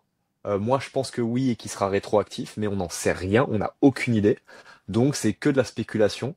Et du coup, pour moi, tu peux soit jouer beaucoup de transactions, et je pense que c'est hors sujet. Mais il y a des gens qui volontairement font plein de transactions, qui vont sur HyperSwap et qui font plein de swaps et qui achètent des mêmes coins, des NFT et tout. Pour moi, c'est un peu hors sujet, mais peut-être que ce sera un critère. Et sinon, mon point de vue, c'est que Hyperliquid, là, c'est un airdrop de liquidité. C'est que plus tu déposes d'argent dans des protocoles et plus tu fais bosser ta liquidité, et bah plus tu potentiellement tu reçois des points. Donc en fait, moi, ce que je recommande, on sait pas quels seront les critères sur l'airdrop officiel d'Hyperliquid. Donc ce que je recommande, c'est de faire bosser des fonds sur des protocoles DeFi d'Hyperliquid qui, eux, vont faire un airdrop. Par exemple, moi, je vais déposer pas mal de fonds en liquidity providing sur HyperSwap parce qu'ils ont un système à points. Il s'avère que le système à points, il est en train de finir là. Les pools donnent quasiment plus de points. Donc c'est pas forcément la meilleure opportunité. Mais moi, ce que je recommande, voilà, c'est d'utiliser de la liquidité pour farmer des choses qui vont donner un rendement via les systèmes à points du protocole. Et peut-être que plus tard, on a une bonne surprise via le VM. Je ne recommande pas d'aller cramer des frais de trading sur Hyperliquid en espérant être éligible à l'airdrop. Tu vois, pour moi, il faut la jouer de façon organique. Mais concrètement, moi, ce que j'ai fait, du coup, c'est que j'ai beaucoup joué HyperSwap, comme je l'ai dit, le protocole à points est sur sa fin, là, malheureusement. J'ai une très bonne confiance dans Felix. Donc Felix, c'est le plus gros stablecoin natif de Hyperliquid. Concrètement, tu déposes des hype ou du Bitcoin. Et ça qui est génial, c'est que j'ai pu faire bosser mes Bitcoins. Tu déposes du Bitcoin en collatéral et t'empruntes du FEUSD. C'est leur version du stablecoin de Felix. Et le FEUSD, derrière, tu le fais bosser en DeFi. Donc en fait, voilà, moi ce que j'ai fait, c'est que j'ai déposé du Bitcoin et du hype en collatéral. J'ai emprunté de l'FEUSD. Le fait d'emprunter du FEUSD, ça me donne des points Felix. Je l'ai mis en liquidity providing avec d'autres stables sur HyperSwap, ça me donne des points HyperSwap. Tu vois, c'est un peu cette optimisation-là qu'il faut Ok. regarder. J'attends beaucoup le lancement de Kinetic. Kinetic, c'est un protocole de liquid staking sur Hyperliquid. Pour le coup, il traîne vachement. Ça fait longtemps qu'on l'attend. Il y en a d'autres qui sont déjà live. Moi, j'ai vraiment confiance dans celui-là parce que ça a été fait par des OG de l'écosystème. Donc, je pense que ils vont respecter les valeurs de Hyperliquid, tu vois, en termes de distribution d'airdrop, faire les choses proprement et tout. Je sais qu'ils sont assez sérieux niveau sécurité. Évidemment, il y a toujours un risque.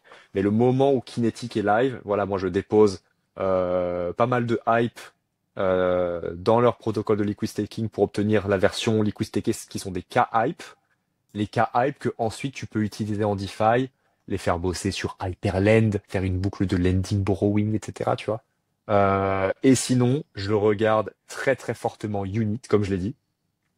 Unit pour moi, c'est un protocole fantastique. Ils sont soutenus par la fondation. Ils vont faire énormément d'argent, énormément de volume, énormément de revenus. Ils n'ont pas de système à points, donc il n'y a pas d'affiliation, il n'y a pas énormément de farmers. Et en fait, sur Hyperliquid, on n'en a pas parlé, mais si tu veux lancer un token sur Hypercore, qui est l'outil le trading hub de Hyperliquid, il faut acheter ton ticker. Il faut payer ton ticker, tu le payes en gaz, le gaz est brûlé. Et ça coûte entre 30, 50 000 et jusqu'à 900 000 pour les plus chers dollars à payer en gaz. Maintenant, tu peux les payer en hype. Donc les hypes C'est-à-dire sont quand tu bird dis aussi. sticker. Si tu veux Euh, rendre disponible le si tu trading veux, de ta crypto sur si tu veux Hyperliquid, lancer la une plateforme, crypto, voilà exactement, si tu veux lancer une crypto, un token sur Hyperliquid, sur Hypercore, qui soit listé, il faut acheter un ticker, il faut payer, voilà, toi tu veux lancer le Cryptos, donc tu veux lancer le ticker Toast, et ben il va falloir aller payer 50, 60 000 balles à Hyperliquid pour avoir le droit de lancer un token. Et ce qui est pour avoir génial, le c'est que droit d'avoir des gens qui shortent mon token. eh, Super. et les gens, du coup, peuvent potentiellement, il y a un système d'investissement, donc tu peux choisir si toi tu payes tout ou si tu laisses la communauté acheter le ticker pour toi, en gros. Mais c'est une charge fixe que aujourd'hui, maintenant, tu peux payer en hype et les hype, ils sont burn aussi, donc ça crée encore de la pression à la hausse pour le token, c'est assez génial. Et ce qui est fantastique, du coup, c'est que les tickers sont limités. Je ne sais plus exactement, je crois que c'est toutes les 21 heures ou un peu plus. Il y en a que 200 et quelques par an maximum. Donc il y a un monde où tout le monde va vouloir lancer des tokens pour aller sur Hyperliquid, où tous les projets vont vouloir lancer leurs tickers et vont devoir se battre dans des ventes aux enchères à qui payera le plus cher pour avoir le droit de lister son truc. Et c'est un système qui est vraiment cool parce que ça fait que en fait t'es sûr d'avoir quasiment que des projets un peu sérieux qui lancent des tokens et non pas d'avoir que des lancements de merde. Donc Ah, ça fait une barrière attention, incroyable. c'est vraiment pour les lancements officiels sur Hyperliquid. Tout le monde peut lancer des tokens de merde sur HyperEVM. T'as des versions de Pump Fun sur HyperEVM, tu vois, tout le monde peut lancer des tokens, mais si tu veux qu'ils soient listés officiellement et profiter de la liquidité d'Hyperliquid, il faut passer via ce listing. Donc c'est un système assez Ok. cool. Et pourquoi je dis ça? C'est parce que Unit ont déjà acheté leur ticker. Donc on sait que Unit vont vont lancer un token à un moment. Ou en tout cas, ils ont potentiellement prévu de le faire. Et on connaît ainsi lancement de token, alors airdrop. Et si airdrop, il faut utiliser le protocole. Et comment tu utilises Unit? Et bah tu déposes du Bitcoin, de l'Ether, du Solana sur Hyperliquid et tu fais un peu de volume, etc. Donc en fait, moi j'ai beaucoup joué ça, de déposer mes Bitcoins et mes Ethers et mes Solana qui traînaient et d'aller les faire bosser en DeFi ensuite sur le VM. Donc j'ai fait du liquidity providing sur les paires Bitcoin ETH. J'ai déposé mes Bitcoins en collatéral sur Felix. Il y a d'autres protocoles où tu peux déposer de l'Ether en collatéral. Voilà, c'est un peu tous les systèmes qui m'intéressent. Et là, il y a un truc que je regarde avec grande attention. Ça s'appelle Liminal. Liminal, c'est un peu un outil de farming delta neutral qui gère des positions pour toi. Liminal se base sur Unit enfin, Liminal fait des transactions à travers Unit. Donc en fait, tu peux déposer des fonds sur Liminal qui va te faire du volume sur Unit. Et pour moi, c'est un truc, et du coup, te générer du rendement, etc. avec plusieurs stratégies. T'as des stratégies un peu automatisées où t'as rien à faire. T'as des stratégies un peu avancées si t'as envie de choisir le type de position que tu veux. Et ça, du coup, Liminal, du coup, c'est lancé assez récemment. Là, le cap est atteint à 5 millions de TVL. On peut pas déposer dedans, mais j'attends avec impatience que ça réouvre pour remettre un peu plus dedans. Et je pense que c'est une excellente opportunité sur Hyperliquid en ce moment. Et surtout pour faire, et même en crypto, au global, en crypto, pour faire bosser des fonds. Donc voilà les trucs que je regarde. Après, il y a, comme j'ai dit, hein, il y a plein de protocoles. Il y a peut-être Ouais. plein de trucs dans lesquels j'ai pas mis d'argent qui vont faire des airdrops fantastiques. Il y a plein de trucs à dig. Mais je pense que, étant donné que c'est basé sur la liquidité, il faut quand même se concentrer sur quelques opportunités et pas trop se disperser partout parce que sinon t'es bon nulle part. Tu vois, genre je préfère assurer d'avoir quelques bons airdrops que de potentiellement pas être éligible parce que t'as pas déposé assez dans tous les protocoles de la chain, tu vois. Hmm. Bah, pour ceux qui préfèrent des protocoles un peu plus connus, enfin hors Hyperliquid, enfin l'écosystème Hyperliquid, je crois qu'il y a Morpho aussi C'est qui est arrivé possible, sur ouais. C'est Hyperliquid. possible, j'ai pas suivi, j'avoue. C'est Il me semblait possible. peut-être sur Morpho Lite. Ouais, vraiment, c'est possible. En tout cas, ils sont indiqués comme ça sur des fils à main, mais là quand je vais sur la plateforme, j'ai pas l'impression de voir Hyperliquid, mais à surveiller. Voilà, c'est un protocole qui a fait ses preuves sur d'autres chaînes pour le coup. Voilà. En tout cas, franchement, moi qui m'intéresse à tous les écosystèmes, il y a pas grand-chose qui m'excite. Il y a rien du tout qui m'excite plus en ce moment. Ouais. Il y a évidemment plein de lancements de nouveaux trucs qui me paraissent complètement inorganiques parce que poussés par Kaito. Donc tu sais On va comment en ça marche. parler juste après. On va en parler Voilà, je juste sais que t'as après. un... Voilà, donc en gros, il n'y a pas grand-chose qui m'intéresse. Comme je l'ai dit, je suis pas mal méga, mais c'est pas encore live. Donc en fait, en écosystème lancé aujourd'hui on-chain, mon point de vue personnel est que Hyperliquid, c'est clairement la meilleure opportunité pour faire bosser nos fonds. Ok. Bah, merci pour les petits tips. Eh Et ben ouais. juste avant de parler de ta vision un peu de l'écosystème et de voir un peu comment est-ce que elle a évolué au fur et à mesure, euh, je voulais parler un petit peu de. J'ai vu pas mal passer ça sur les réseaux de gens qui pensent que Hyperliquid va flip Solana, etc. Ouais. Qu'est-ce que toi t'en penses? Tu penses vraiment qu'il y a une chance pour que Hyperliquid dépasse Solana? Après, je te partagerai Voilà. mes arguments Ouais. qui me font Alors, dire que on est peut-être en un peu surévaluation d'Hyperliquid ouais, bien actuellement. sûr. Bon, clairement, j'en sais rien, je vois pas l'avenir. Je suis très très bullish sur Hyperliquid. Et je pense que s'il y a un token aujourd'hui dans le top 20 qui se retrouve top 5, pour moi, ça sera Hyperliquid. Je suis persuadé que c'est le cas. Est-ce que Hyperliquid se flip Solana? En vrai, Solana, ça me paraît vachement ambitieux en termes de valorisation. BNB, pour le coup, j'y crois, tu vois. BNB, je veux bien y croire. Mais par contre, les comparaisons Solana et Hyperliquid, pour moi, donc elles font pas sens parce qu'en fait, c'est pas du tout le même produit.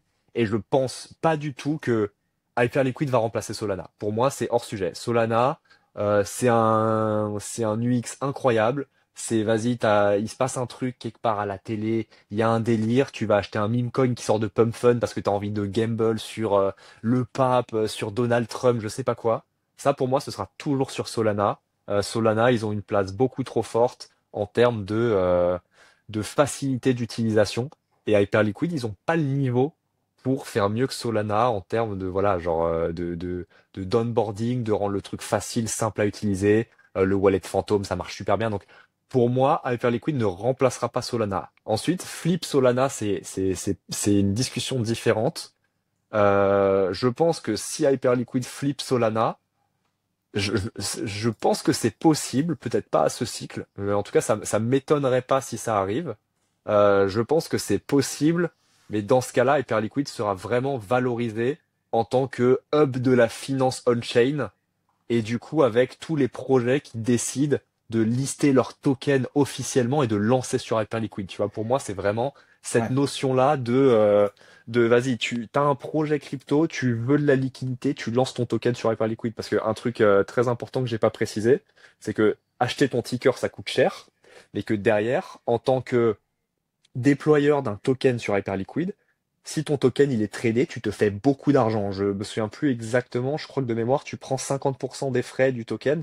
Donc pour les projets, c'est aussi une très grosse source de rémunération, tu vois. Et en plus, Hyperliquid, donc c'est pas comme Binance, ils te prennent pas un très gros pourcentage de la supply pour leur launchpad, etc. Il y a un monde ultra bullish pour Hyperliquid où effectivement ils finissent en tant que hub officiel de la DeFi et dans ce cas-là, pour moi, d'accord, ça peut flip Solana. Sinon, en tant que tel, avec la configuration actuelle et juste un perpdex et un EVM, je pense pas. Par contre, je pense vraiment qu'ils peuvent gratter des parts de marché de fou aux exchanges centralisés. Et pour moi, c'est vraiment ça l'enjeu, c'est vraiment ça le combat. Et on voit que les métriques, elles montent. Tu vois, tu as le ratio de volume de trading journalier on-chain versus SEX, versus exchange centralisé, qui fait que augmenter. Et de là, je crois qu'on est à genre 11-12%, alors qu'il y a quelques mois, on était à 5-6%. Et c'est quasiment que Hyperliquid. Tu vois, Hyperliquid qui a hmm, 90-95% du volume de trading. Donc en fait, ouais, ça pour le coup, c'est une métrique qui m'intéresse. Et la comparaison Hyperliquid versus exchange centralisé, pour moi, elle fait sens. Je sais il y a beaucoup de gens intelligents qui pensent que Hyperliquid ne pourra jamais rivaliser. C'est pas ma conviction. Moi, je pense qu'ils volent des parts de marché et que les exchanges centralisés le savent très bien. Et on a vu qu'ils ont eu peur et qu'ils ont tous listé le jelly en essayant de faire du mal au protocole. Je pense que Hyperliquid se retrouve très largement top 10 d'ici quelques mois, voire au pire quelques années.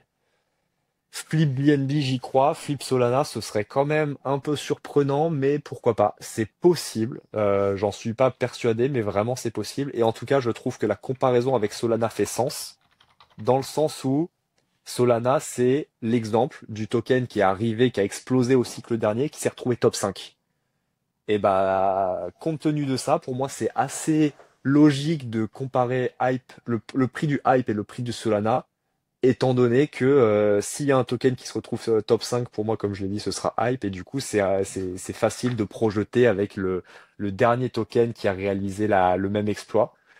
Et je pense aussi qu'il faut pas sous-estimer la puissance de la narrative anti-VC et la pression acheteuse du token. Et je pense que l'équipe d'Hyperliquid, c'est des génies sur ça, sur la gestion de leur token, comme je l'ai expliqué tout à l'heure. Avec tous les mécanismes qu'ils ont pour que le prix monte, je pense que ça peut faire exploser la valo, ne serait-ce parce que le consensus peut-être va être que tout le monde se dit ok, hype ça va monter. Hype ça va monter parce qu'ils ont 2-3 millions de dollars de pression acheteuse garantie sur le token, qu'il y a de plus en plus de gens qui se lancent sur Hyperliquid, qui brûlent, qui font des fees, etc. Et potentiellement, tu sais, ça peut être un peu autoréalisateur de se dire, j'ai juste envie de me faire de l'argent, j'investis dans le hype parce qu'il surperforme tout. Et ça peut faire exploser la valorisation en mode bulle peut-être, tu vois, mais en tout cas, en termes de valorisation FDV, market cap pur, c'est possible que les mécaniques associées au prix du token font que le token explose aussi. Ouais. Bah, c'était un point là, que je m'étais noté au cours de la discussion, c'est que c'est effectivement pour moi plus pertinent de le comparer à du Coinbase ou à du Binance Ouais, complètement. en termes de market cap. Et si on regarde du Complètement. Coinbase, là actuellement on est à 67 milliards de dollars de market cap, et là en à Hyperliquid actuellement on est à 12 milliards, et en fully diluted value, donc si tous les tokens étaient émis, puisque là il y en a que Ah, 333 millions sur 1 milliard, on serait à 36 milliards. Donc il y a encore une marge. Après, bon, ouais, est-ce que clairement. comparer vraiment un Hyperliquid à un Coinbase, ça me semble quand même peut-être un petit peu encore prématuré, mais à terme, pourquoi pas? Pourquoi pas? Et un Binance, je crois qu'on est autour des 60 milliards de market cap, il me semble, Mais en tout à peu cas, près. le prix a tellement explosé qu'en fait, c'est possible, tu vois, tout est possible. Et je pense que il y a beaucoup de gens qui sous-estimaient le token, qui se rendent compte qu'en fait c'est big. Et on n'est pas à l'abri que peut-être que Coinbase va lister le hype, tu vois. Enfin, c'est tout est Peut-être. possible. À Binance, j'y partir du crois moment où pas. ou à partir du moment où ils peuvent gagner de l'argent, de toute Voilà, façon, voilà. bon. Binance, je n'y crois pas. Coinbase, moi, franchement, ça m'étonnerait pas. Et franchement, là, on atteint déjà des valeurs que personne pensait raisonnables il y a 2-3 semaines. On a vu avec Solana le cycle dernier qu'en fait, bah, un très bon token sur une bonne narrative, ça peut monter fort. Les comportements des projets qui ont lancé ces derniers mois et les décisions qu'ils ont prises par rapport à leur lancement de tokens et leur exécution font que la plupart des tokens vont à zéro. Donc en fait, il y aura peut-être, tu vois, une sorte de consensus où tout le monde se dit, eh, le hype, il est en train de sous-performer, de tout surperformer, pardon. Je veux pas être sideline, je veux en acheter un peu parce que ça peut être le nouveau Solana. Vas-y, ça va monter. Et en vrai de vrai, tu vois, de mémoire pour flip le Solana en FDV, je crois que c'est 100 dollars au prix actuel, 100 ou 105 ou 110 dollars. Euh, Moi, mes targets perso, j'attendrai pas forcément 110 dollars pour commencer à vendre, mais c'est pas incohérent. Tu vois, ça me paraît pas délirant de voir un hype à 100, 120, 150 dollars. Peut-être qu'on y atteint, peut-être qu'on n'ira jamais, hein, peut-être qu'on va toucher 40 et aller à zéro. Mais c'est des valeurs qui sont certes très hautes, mais qui sont mathématiquement possibles et compte tenu des configurations et des données actuelles qu'on a, et de l'augmentation des revenus journalières et de la pression acheteuse sur le token, bah ouais, imagine qu'en fait les conditions de marché se portent très bien, que Bitcoin performe fortement et que les investisseurs ont confiance, bah ça peut être le token à la mode de ce cycle, tu vois. C'est vrai. Mais un autre argument moi, que j'avais noté et que j'avais vu, c'est quand même euh, le ratio revenu-prix. En fait, en finance Et traditionnelle, oui. souvent, tu as un revenu ratio-prix qui se situe aux alentours entre 5 et 10, je crois, de mémoire. Alors que là, quand on regarde Hyperliquid, on est plutôt autour de 50. Alors, c'est quand même à nuancer. Euh, eux, là, ils mettent que les frais, enfin que les revenus annuels se situerait aux alentours de 750 millions. Donc là, je suis sur un Ouais. dashboard d'une qu'on mettra le lien en commentaire ou vous le partagerez à l'écran pour ceux qui regardent sur YouTube ou sur Spotify. Il y aura l'écran. Et, euh, et donc, on se base aussi sur de la FDV. Donc en fait, la Ouais. FDV, il faut multiplier par 3. Faut multiplier par 3 le nombre de tokens. Donc si on divise par 3, on serait plutôt entre 15 et 16, ce qui est déjà 16-17, ce qui est déjà plus cohérent Ouais. là-dessus. Est-ce qu'on est bon en termes de fees là-dessus, ou est-ce que toi tu penses que c'est sous-estimé? Et autre question, c'est peut-être quelque chose qui n'est pas pris en compte aussi, c'est que tu disais que 97% des fees étaient utilisés pour du rachat de tokens. C'était En fait, c'est ça. comme si une boîte traditionnelle rachetait, Mais voilà, utilisait exactement. 97% de ses revenus pour racheter le token. Donc ça fausse aussi un peu tout le truc. C'est complètement délirant, cette info est folle, je trouve, et il y a plein de gens qui le savent, hein, et ça rend plein d'investisseurs très bullish, mais en fait c'est un peu du jamais vu en crypto d'avoir une telle pression acheteuse sur market cap. Et tout est possible. Je pense personnellement que Hyperliquid vont continuer d'augmenter les revenus, parce que plus les gens en parlent et plus les gens viennent utiliser le produit, achètent du hype et plus ils font d'argent. Donc je pense que ça, la pression acheteuse va augmenter. Peut-être que d'ici 2 mois, ils vont annoncer qu'ils arrêtent de racheter 100% de hype, tu vois, c'est fort possible. En fait, 100% en hype.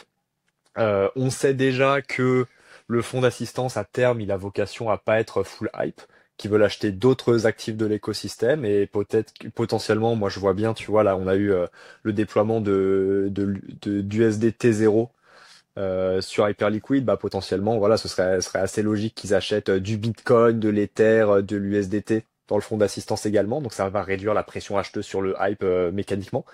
Et peut-être qu'ils vont dire qu'en fait, à partir de maintenant, c'est juste 50% de rachat et que le reste est dans leur poche, tu vois. Tout est possible, vraiment. On est en crypto, tu vois. On investit dans une team. On sait pas de quoi l'avenir sera fait. En tout cas, la team nous a prouvé à plusieurs reprises que ils voulaient faire l'exécution la plus incroyable de gestion de projet. Ils ont fait, à part les exploits techniques et les petits soucis dont on a parlé tout à l'heure, pour moi c'est un sans faute, c'est du jamais vu en crypto. Ne serait-ce que l'exécution de l'airdrop et les décisions qu'ils ont prises pour soutenir l'écosystème juste après. Donc peut-être qu'en fait, et peut-être qu'ils prendront des décisions qui vont faire du mal au token.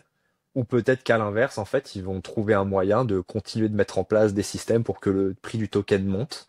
Et moi, ça me paraîtrait pas aberrant de voir un prix monter fortement suite à d'autres annonces de nouveaux mécanismes, comme on a eu avec la SHIP-3 récemment, tu vois. De nouvelles utilités pour le token, parce que ça, c'est très important à noter aussi. Le hype, c'est un des rares tokens qui a une vraie utilité. Si tu stakes du hype, tu réduis tes frais de trading. Et la team a fait comprendre que c'était la première utilité du token et qu'il y en aurait d'autres.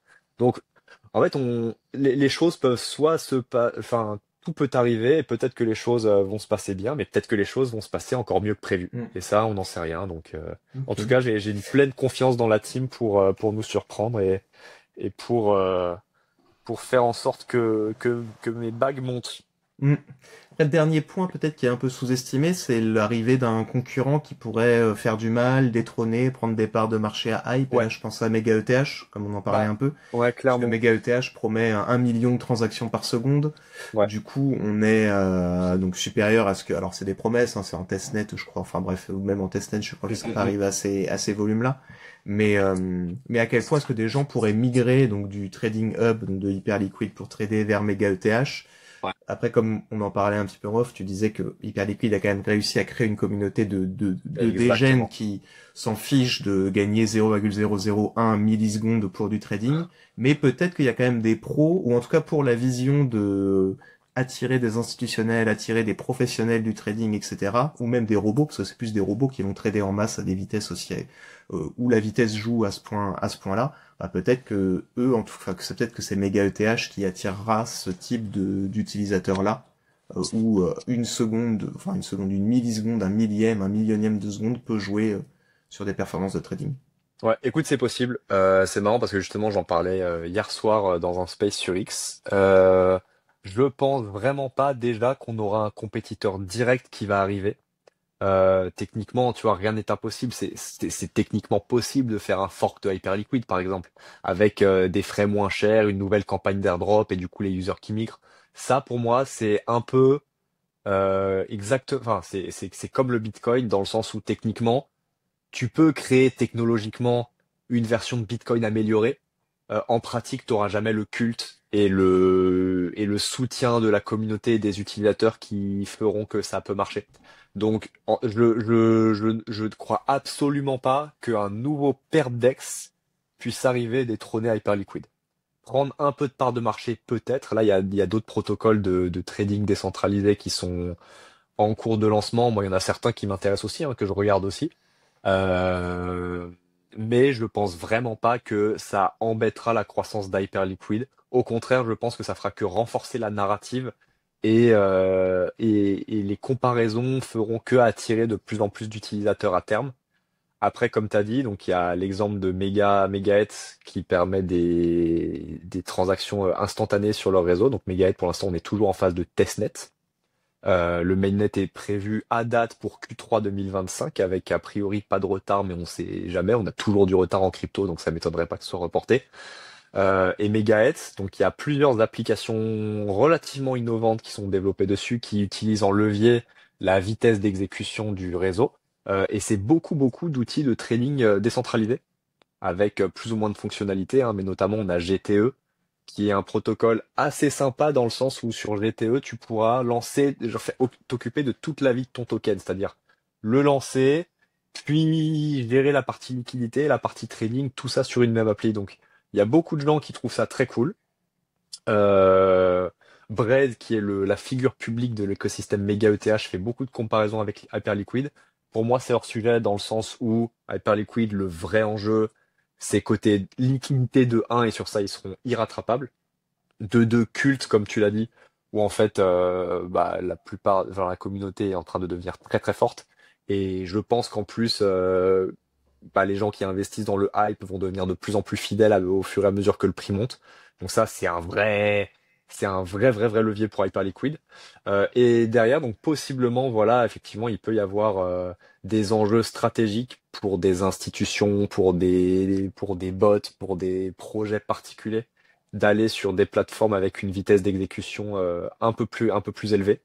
Je pense malgré tout qu'Hyperliquid est vraiment très rapide quand même, suffisamment rapide pour du trading. Et je pense que, admettons, tu as un bot ou un projet particulier ou une entreprise, je sais pas, qui a besoin d'un outil de trading le plus rapide possible. Je pense que tu as forcément aussi besoin de liquidité et peut-être d'avoir beaucoup d'activités sur ton protocole. Et dans ce cas-là, ça peut être, enfin, c'est toujours un peu intéressant d'aller sur le leader du marché parce que c'est là où tu as le plus d'activité et c'est là où tu as le plus de liquidité. Donc, Hyperliquid n'aura jamais 100% du marché, c'est sûr et certain. Je pense pas qu'il y ait un protocole qui arrive et qui lui fasse mal au point de perdre un gros pourcentage du marché. Et après, la compétition est toujours saine. Et en vrai, s'il peut y avoir une team qui rajoute un aspect technique super intéressant et que ça peut faire réfléchir Hyperliquid pour améliorer son outil, bah en vrai, à long terme, c'est que bénéfique pour l'écosystème. Puis après, jamais dire jamais, hein, tout peut arriver vraiment. Il suffit qu'il y ait un hack plus un autre protocole qui arrive et qui fasse les choses mieux. Et en crypto, ça peut aller très vite. En quelques mois, ça peut être réglé. Mais là, avec les infos qu'on a en tout cas aujourd'hui, moi, ça m'étonnerait de voir Hyperliquid perdre sa place de leader. Et en plus, ils ont pris trop d'avance avec l'exécution de leur airdrop. C'est quoi qu'il arrive, ça restera un airdrop absolument légendaire et ça restera, je le pense, le meilleur de tous les temps et de façon complètement indétrônable. Je ne pense pas qu'un protocole de finance décentralisée un jour puisse distribuer plus d'argent à ses utilisateurs. J'aimerais me tromper, j'espère que je me trompe et qu'il y ait beaucoup de gens qui puissent devenir riches sur autre chose. Mais je pense que là, les étoiles étaient vraiment alignées et que L'IA, ça arrive. ah ouais, attention l'idée, hein. Ça Non, je fait pense ça que là, les 3 ans étoiles qu'on étaient attend. alignées et c'est mon point de vue perso et évidemment, je suis complètement biaisé. Mais moi, je vois Hyperliquid comme euh, le deuxième projet crypto, enfin le deuxième token slash univers crypto après Bitcoin en termes de valeur et d'idéologie et de respect de la blockchain et des valeurs de Satoshi et de la décentralisation. Pour moi, ce qu'a fait Satoshi, c'est absolument fantastique, tu vois, d'avoir lancé un token sans chercher de fame, sans chercher de reconnaissance, sans chercher à se faire énormément d'argent, tu vois, de laisser son wallet et de disparaître. Je trouve ça fou.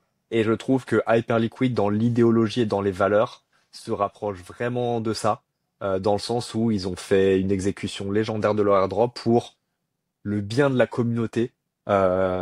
Et moi, je leur souhaite tout le succès du monde parce que c'est vraiment mérité. Il y a tellement de projets de merde en crypto et d'extraction et de trucs qui lancent et qui vont à zéro. Et si t'achètes, tu perds de l'argent, que je trouve que ça fait vraiment du bien à Eh ben, l'écosystème. justement. Tiens, merci déjà pour toutes tes explications et c'est un peu, on peut appeler ça une petite masterclass, hein, je pense, Ah sur, bah peut-être, j'espère. sur Hyperliquid. Et là, c'est le moment où tu vas pouvoir vider ton sac. Ah Euh, comment toi, parce que tu étais très bullish sur le ouais, marché bien quand on sûr. avait parlé ensemble. Et puis, puisque c'est ton premier cycle, t'es Ouais, arrivé en quelle complètement. année en crypto? Ouais. Bah justement, c'est important de le préciser. Moi, j'ai commencé la crypto officiellement fin 2023. J'avais acheté un tout petit peu d'Ether en 2017, mais je savais pas ce que c'était. J'ai fait n'importe quoi. J'ai même pas suivi le prix, tu vois. 2021, j'avais essayé de m'y mettre quelques mois. Je m'étais fait éclater en levier sur la descente, à écouter les vidéos de certains youtubeurs qui te disaient que vas-y, ça va monter, genre gros novice. J'ai Ça arrêté. va rebondir. Voilà, Jamais tu attraper vois. un couteau qui tombe. Puis tu sais, il y avait, je sais pas si toi ça te parle ou si ça parle aux auditeurs, mais il y avait les modélisations de plan B. Plan Ouais. B, c'est un mec qui te faisait des modèles mathématiques, stock to flow, etc. Pour faire des prévisions de Bitcoin. Il disait que ça allait aller à 400 000. Donc moi, j'allais en levier, j'y mettais toutes mes économies dedans, j'ai tout perdu, j'ai quitté le marché, tu vois. Et t'es Et revenu quand même, parce que c'est ça un des bah risques, voilà. c'est que les gens soient dégoûtés et ne reviennent plus Bah jamais dans le marché, ouais, quoi. j'étais dégoûté, je suis sorti quelques années. Et voilà, c'est vraiment fin 2023. J'ai un de mes meilleurs potes que j'embrasse et que j'aime fort qui me parlait des cryptos. Et donc il savait que moi, voilà, j'avais toujours des Ethers sur un wallet qui dormait et qui me disait ouais, il y a un truc qui s'appelle les airdrops. Là, il y a Arbitrum, faut que tu farmes et tout. J'avais la flemme, tu vois, ça me parlait pas, je comprenais pas. Et j'ai vu il y a l'airdrop d'Arbitrum qui est tombé et je vois il prend 1000 balles et je me dis putain mais attends c'est fou ce truc. Donc ça c'était fin 2023. Je commence à étudier un peu le sujet. Je tombe plus tard sur une vidéo de Asher qui fait un tuto farming d'airdrop. Je commence à me dire, ok, vas-y, tu sais quoi, cette fois c'est pour moi. Je regarde sur X et je vois il y a des gens qui prennent ouah, 100 000 par an d'airdrop, ça me paraissait mais complètement fou, tu vois. Et c'est à ce moment-là où je m'y suis mis, donc je suis vraiment passé. C'est du coup j'ai quitté mon travail en entreprise en 2023, fin d'année, et début 2024, je suis passé full-time crypto, à fond focus, à voir ce que je pouvais faire, mais complètement débutant, tu vois, complètement novice. Je savais pas ce que c'était du lending et du borrowing, donc je suis parti de zéro. J'ai émis mes propres hypothèses sur le marché. Je me suis beaucoup trompé. Et voilà, c'est important de noter que je reste un débutant. J'ai que là un peu plus d'un an d'expérience, mais j'ai juste passé tellement de temps sur le marché, dans les charts, à lire des white papers, à étudier les projets, à suivre les lancements de tous les projets, je commence à accumuler beaucoup de data. Euh, Ça me donne de plus en plus de recul par rapport à ce que j'avais évidemment l'année dernière. Et donc l'année dernière, j'étais complètement optimiste sur le marché. Je pensais que les projets crypto voulaient notre bien, qu'ils voulaient tous le bien de leur projet, qu'ils voulaient réussir. Aujourd'hui, je me rends compte des implications financières derrière, des levées de fonds, de la recherche de rentabilité. Je me rends compte qu'en fait, bah, quand tu es un founder de projet, que tu lèves 50 ou 100 millions, ça démotive un peu à bosser, que les mecs ils ont tendance à lever le pied un petit peu parce que ok ils sont pris un bon salaire, machin, qu'ils font un peu le minimum et que du coup en fait toutes les promesses c'est que du marketing et que comme on en a un peu parlé tout à l'heure, bah potentiellement il y a certains projets où en fait ils te mettent un petit jeune motivé derrière qui est l'image de l'entreprise, mais en réalité c'est que du bidon et c'est que de la merde et voilà ça m'a rendu j'ai eu pas mal de déceptions là sur tous les lancements de projets de ces derniers mois et c'est aussi ça qui me rend en fait encore plus bullish sur Hyperliquid parce que on a une team qui a prouvé à plusieurs reprises qu'ils font les choses bien, qu'ils font les choses clean et ça marche et le marché leur rend.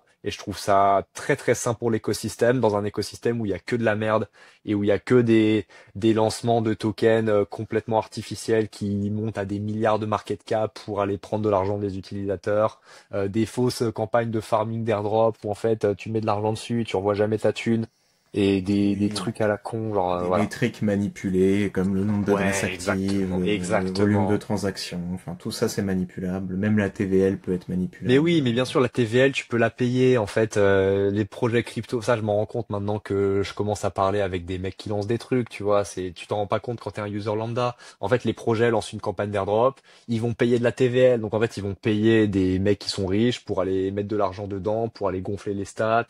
En fait, c'est tout cet écosystème-là, il dégoûte complètement. J'étais vraiment optimiste l'année dernière. Heureusement, cette naïveté m'a permis de hold mon airdrop Hyperliquid. Du coup, je vais pas forcément de regrets, mais Mm. voilà, le retour de la réalité fait vachement mal. Et comme on a dit tout à l'heure, on en parlait en off, je commence à comprendre vraiment le point de vue des mecs qui sont là depuis des années, qui s'intéressent pas à toutes les nouveautés, qui trouvent que tout est que du vent et qui sont obligés d'un peu de faire une veille techno, mais qui en fait sont pas convaincus et tendent à devenir Bitcoin maximaliste. Je comprends tout à fait ce point de vue-là, tu vois. C'est le chemin classique. Mais Tu ça a l'air, démarres par ouais. Bitcoin, après tu penses que tout est révolutionnaire, et puis tu te rends compte qu'au final 99% sont du vent. À C'est part certaines exactement ça. innovations comme bah là on parle d'Hyperliquid, moi je crois fort à Bitensor, etc. Mais il y a certains projets qui ont vraiment une utilité, ou en tout cas qui ont trouvé un bon secteur où il y Ouais. a les teams qui travaillent derrière, et puis tout le reste C'est ça, c'est la c'est suite vraiment. logique, hein, mais je l'ai observé, maintenant je la vis, c'est assez drôle. On sait dans tous les cas en crypto que tout va à zéro et qu'il y a des purges et qu'il y a des cycles de hausse et des moments de hausse et des moments de baisse. Mais quand tu te rends compte qu'en fait tout est de la merde et que tout va à zéro, ce cycle, c'est vraiment, ça donne pas envie, quoi. Ça donne pas Du envie et c'est pour ça que je m'intéresse de moins en moins aux nouveaux lancements de projets. Moi, ce que j'allais dire, du coup, tu chasses plus tant les airdrops que ça. Alors, non, beaucoup moins. Donc, comme je l'ai dit, j'avais zéro expérience l'année dernière. Je farmais tout ce que je voyais. Dès que je voyais un protocole, un système à point, un truc, je le farmais, je documentais ça sur les réseaux, et c'est pour ça que Parce que les le temps gens, que ça prend aussi, c'est bah, ça c'est qu'on se rend pas monstrueux. compte. C'est monstrueux. Et en fait, là, avec le recul, donc j'ai pu observer qu'en fait, 90% des trucs que j'ai farmés ont même pas fait d'airdrop, ont même pas fait de token, donc j'ai perdu du temps et de l'argent. Euh, sur les 10% restants, 9%, donc 90 des 10% restants, c'était de la grosse merde. Les protocoles, ils font en airdrop, ça va à zéro.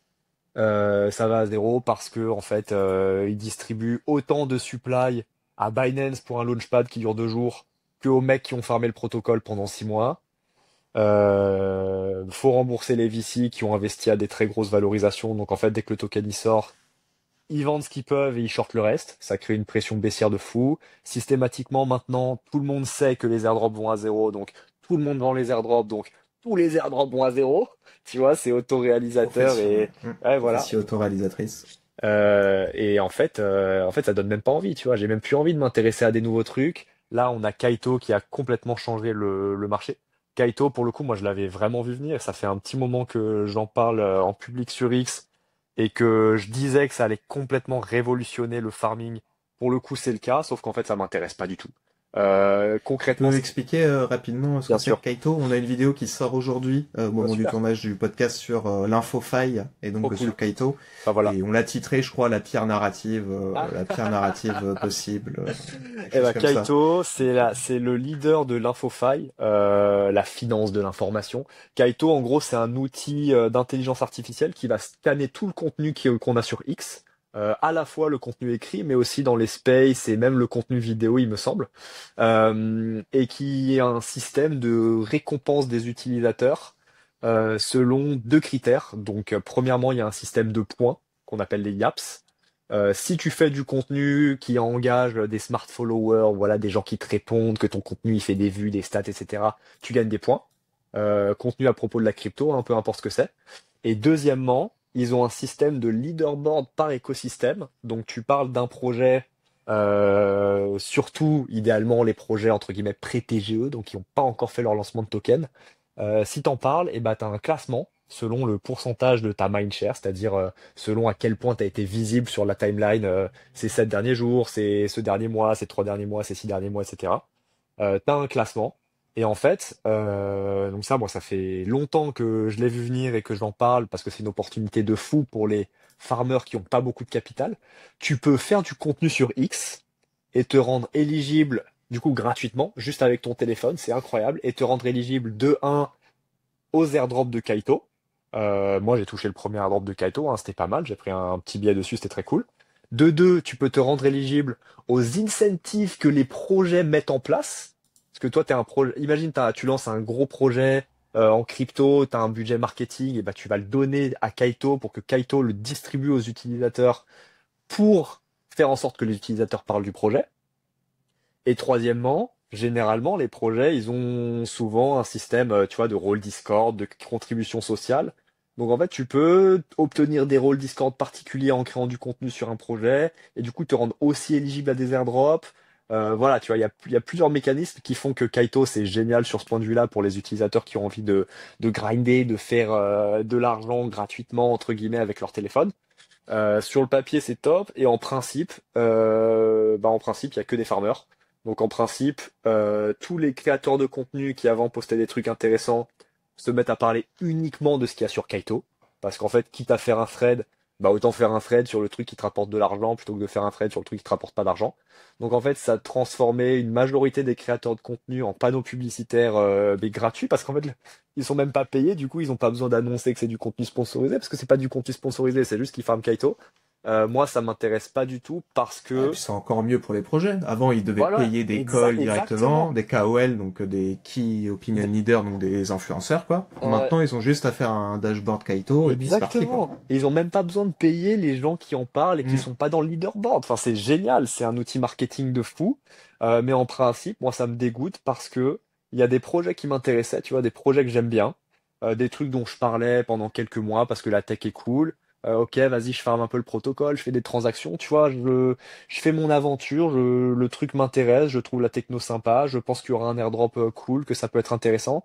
Et là, ils sortent un leaderboard sur Kaito, tout le monde se met à en parler, et là, en fait, moi, je me dis que, bah, de un, les transactions que j'ai faites, elles servent à rien, parce que mon airdrop, il va être dilué notamment entre tous les influenceurs qui en parlent sur Kaito, et de Mm. deux, ça rend le truc complètement inorganique, où en fait, si tu veux apparaître sur le leaderboard, il faut faire des vues, il faut faire des stats, et donc il faut faire beaucoup de contenu.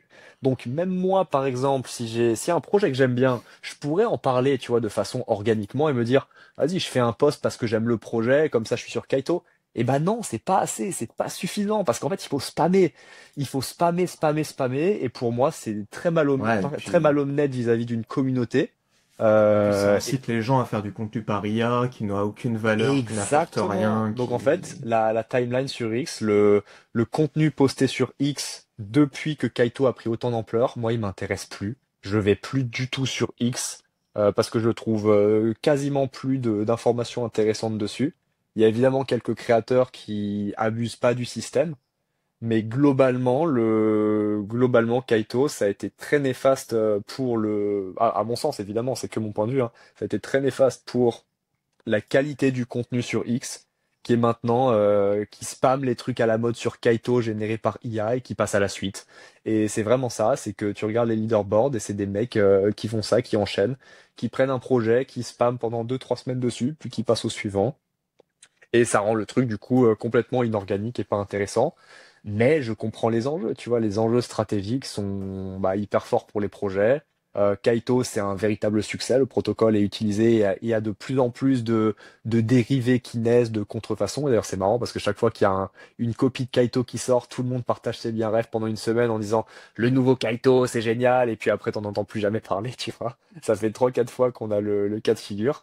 Moi, j'aime pas du tout ce format de spammer du contenu inintéressant pour gagner de l'argent. Je trouve que c'est pas authentique, malheureusement. Mais c'est le jeu, tu vois, c'est le jeu.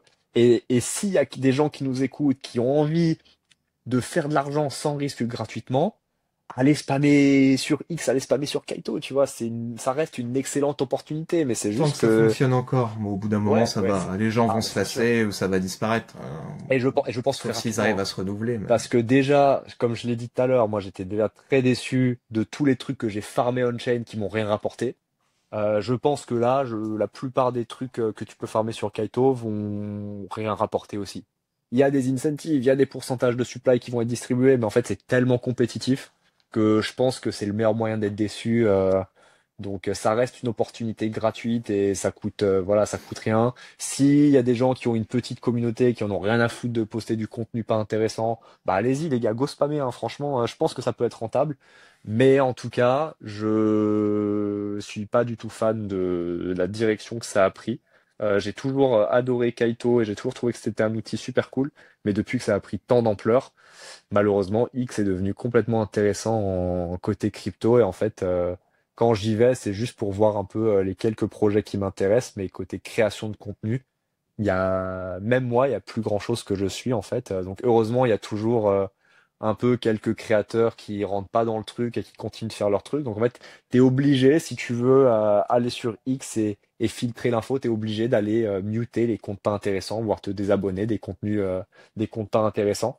Ce que j'avais pas à faire avant, quoi. Donc voilà, le marché Ouais. change en vrai. De toute façon, tu es obligé de t'adapter. Les airdrops, ça évolue constamment. Et là, c'est la méta actuelle. Et dans 3 mois, il y en aura une autre. Et voilà, c'est la vie. C'est une bonne phrase de conclusion pour tout ça. En tout cas, merci beaucoup pour ton temps. Tu m'as presque convaincu d'aller me lancer sur Hyper VM. Je vais peut-être aller déposer Parfait, un peu ça. de liquidité pour tester. Mais en tout Magnifique. cas, merci, c'était très bonnes explications. Et puis toujours sympa de voir un peu comment évolue ta vision de marché. Parce que tu as quand même eu, comme tu disais, tu fais tes propres analyses et c'est assez intéressant de voir comment est-ce que tu réfléchis Ouais. et Puis c'est vrai que j'ai, comment bah tu du coup, analyses j'ai le marché. forcément une vision assez fraîche du marché, étant donné que ça fait pas Mm. si longtemps que je suis dessus. Donc, ça permet. Moi, j'aime bien un peu partager mon ressenti pour partager mes conclusions aux gens qui suivent pas forcément tout ce qui se passe. Tu vois, je dis pas que j'ai la vérité absolue, loin de là, mais si mon retour d'expérience peut aider les gens à un peu pas faire les mêmes erreurs que moi, c'est forcément l'idéal. Donc, très content. Merci pour l'invitation. Super moment. Et puis, hâte de voir la suite pour Hyperliquid, hein. Avec grand plaisir. Bon, je te réinviterai quand Hyperliquid sera dans le top 5. Voilà, top Dans 5, 4-5 ans. Dans 4-5 ans. 100 $ ou zéro, on verra bien, hein. Ouais, c'est ça. Toi, t'es un holder. Bah, Allez, merci merci beaucoup en tout cas, encore. Pachar. Allez, salut. Avec plaisir, ciao.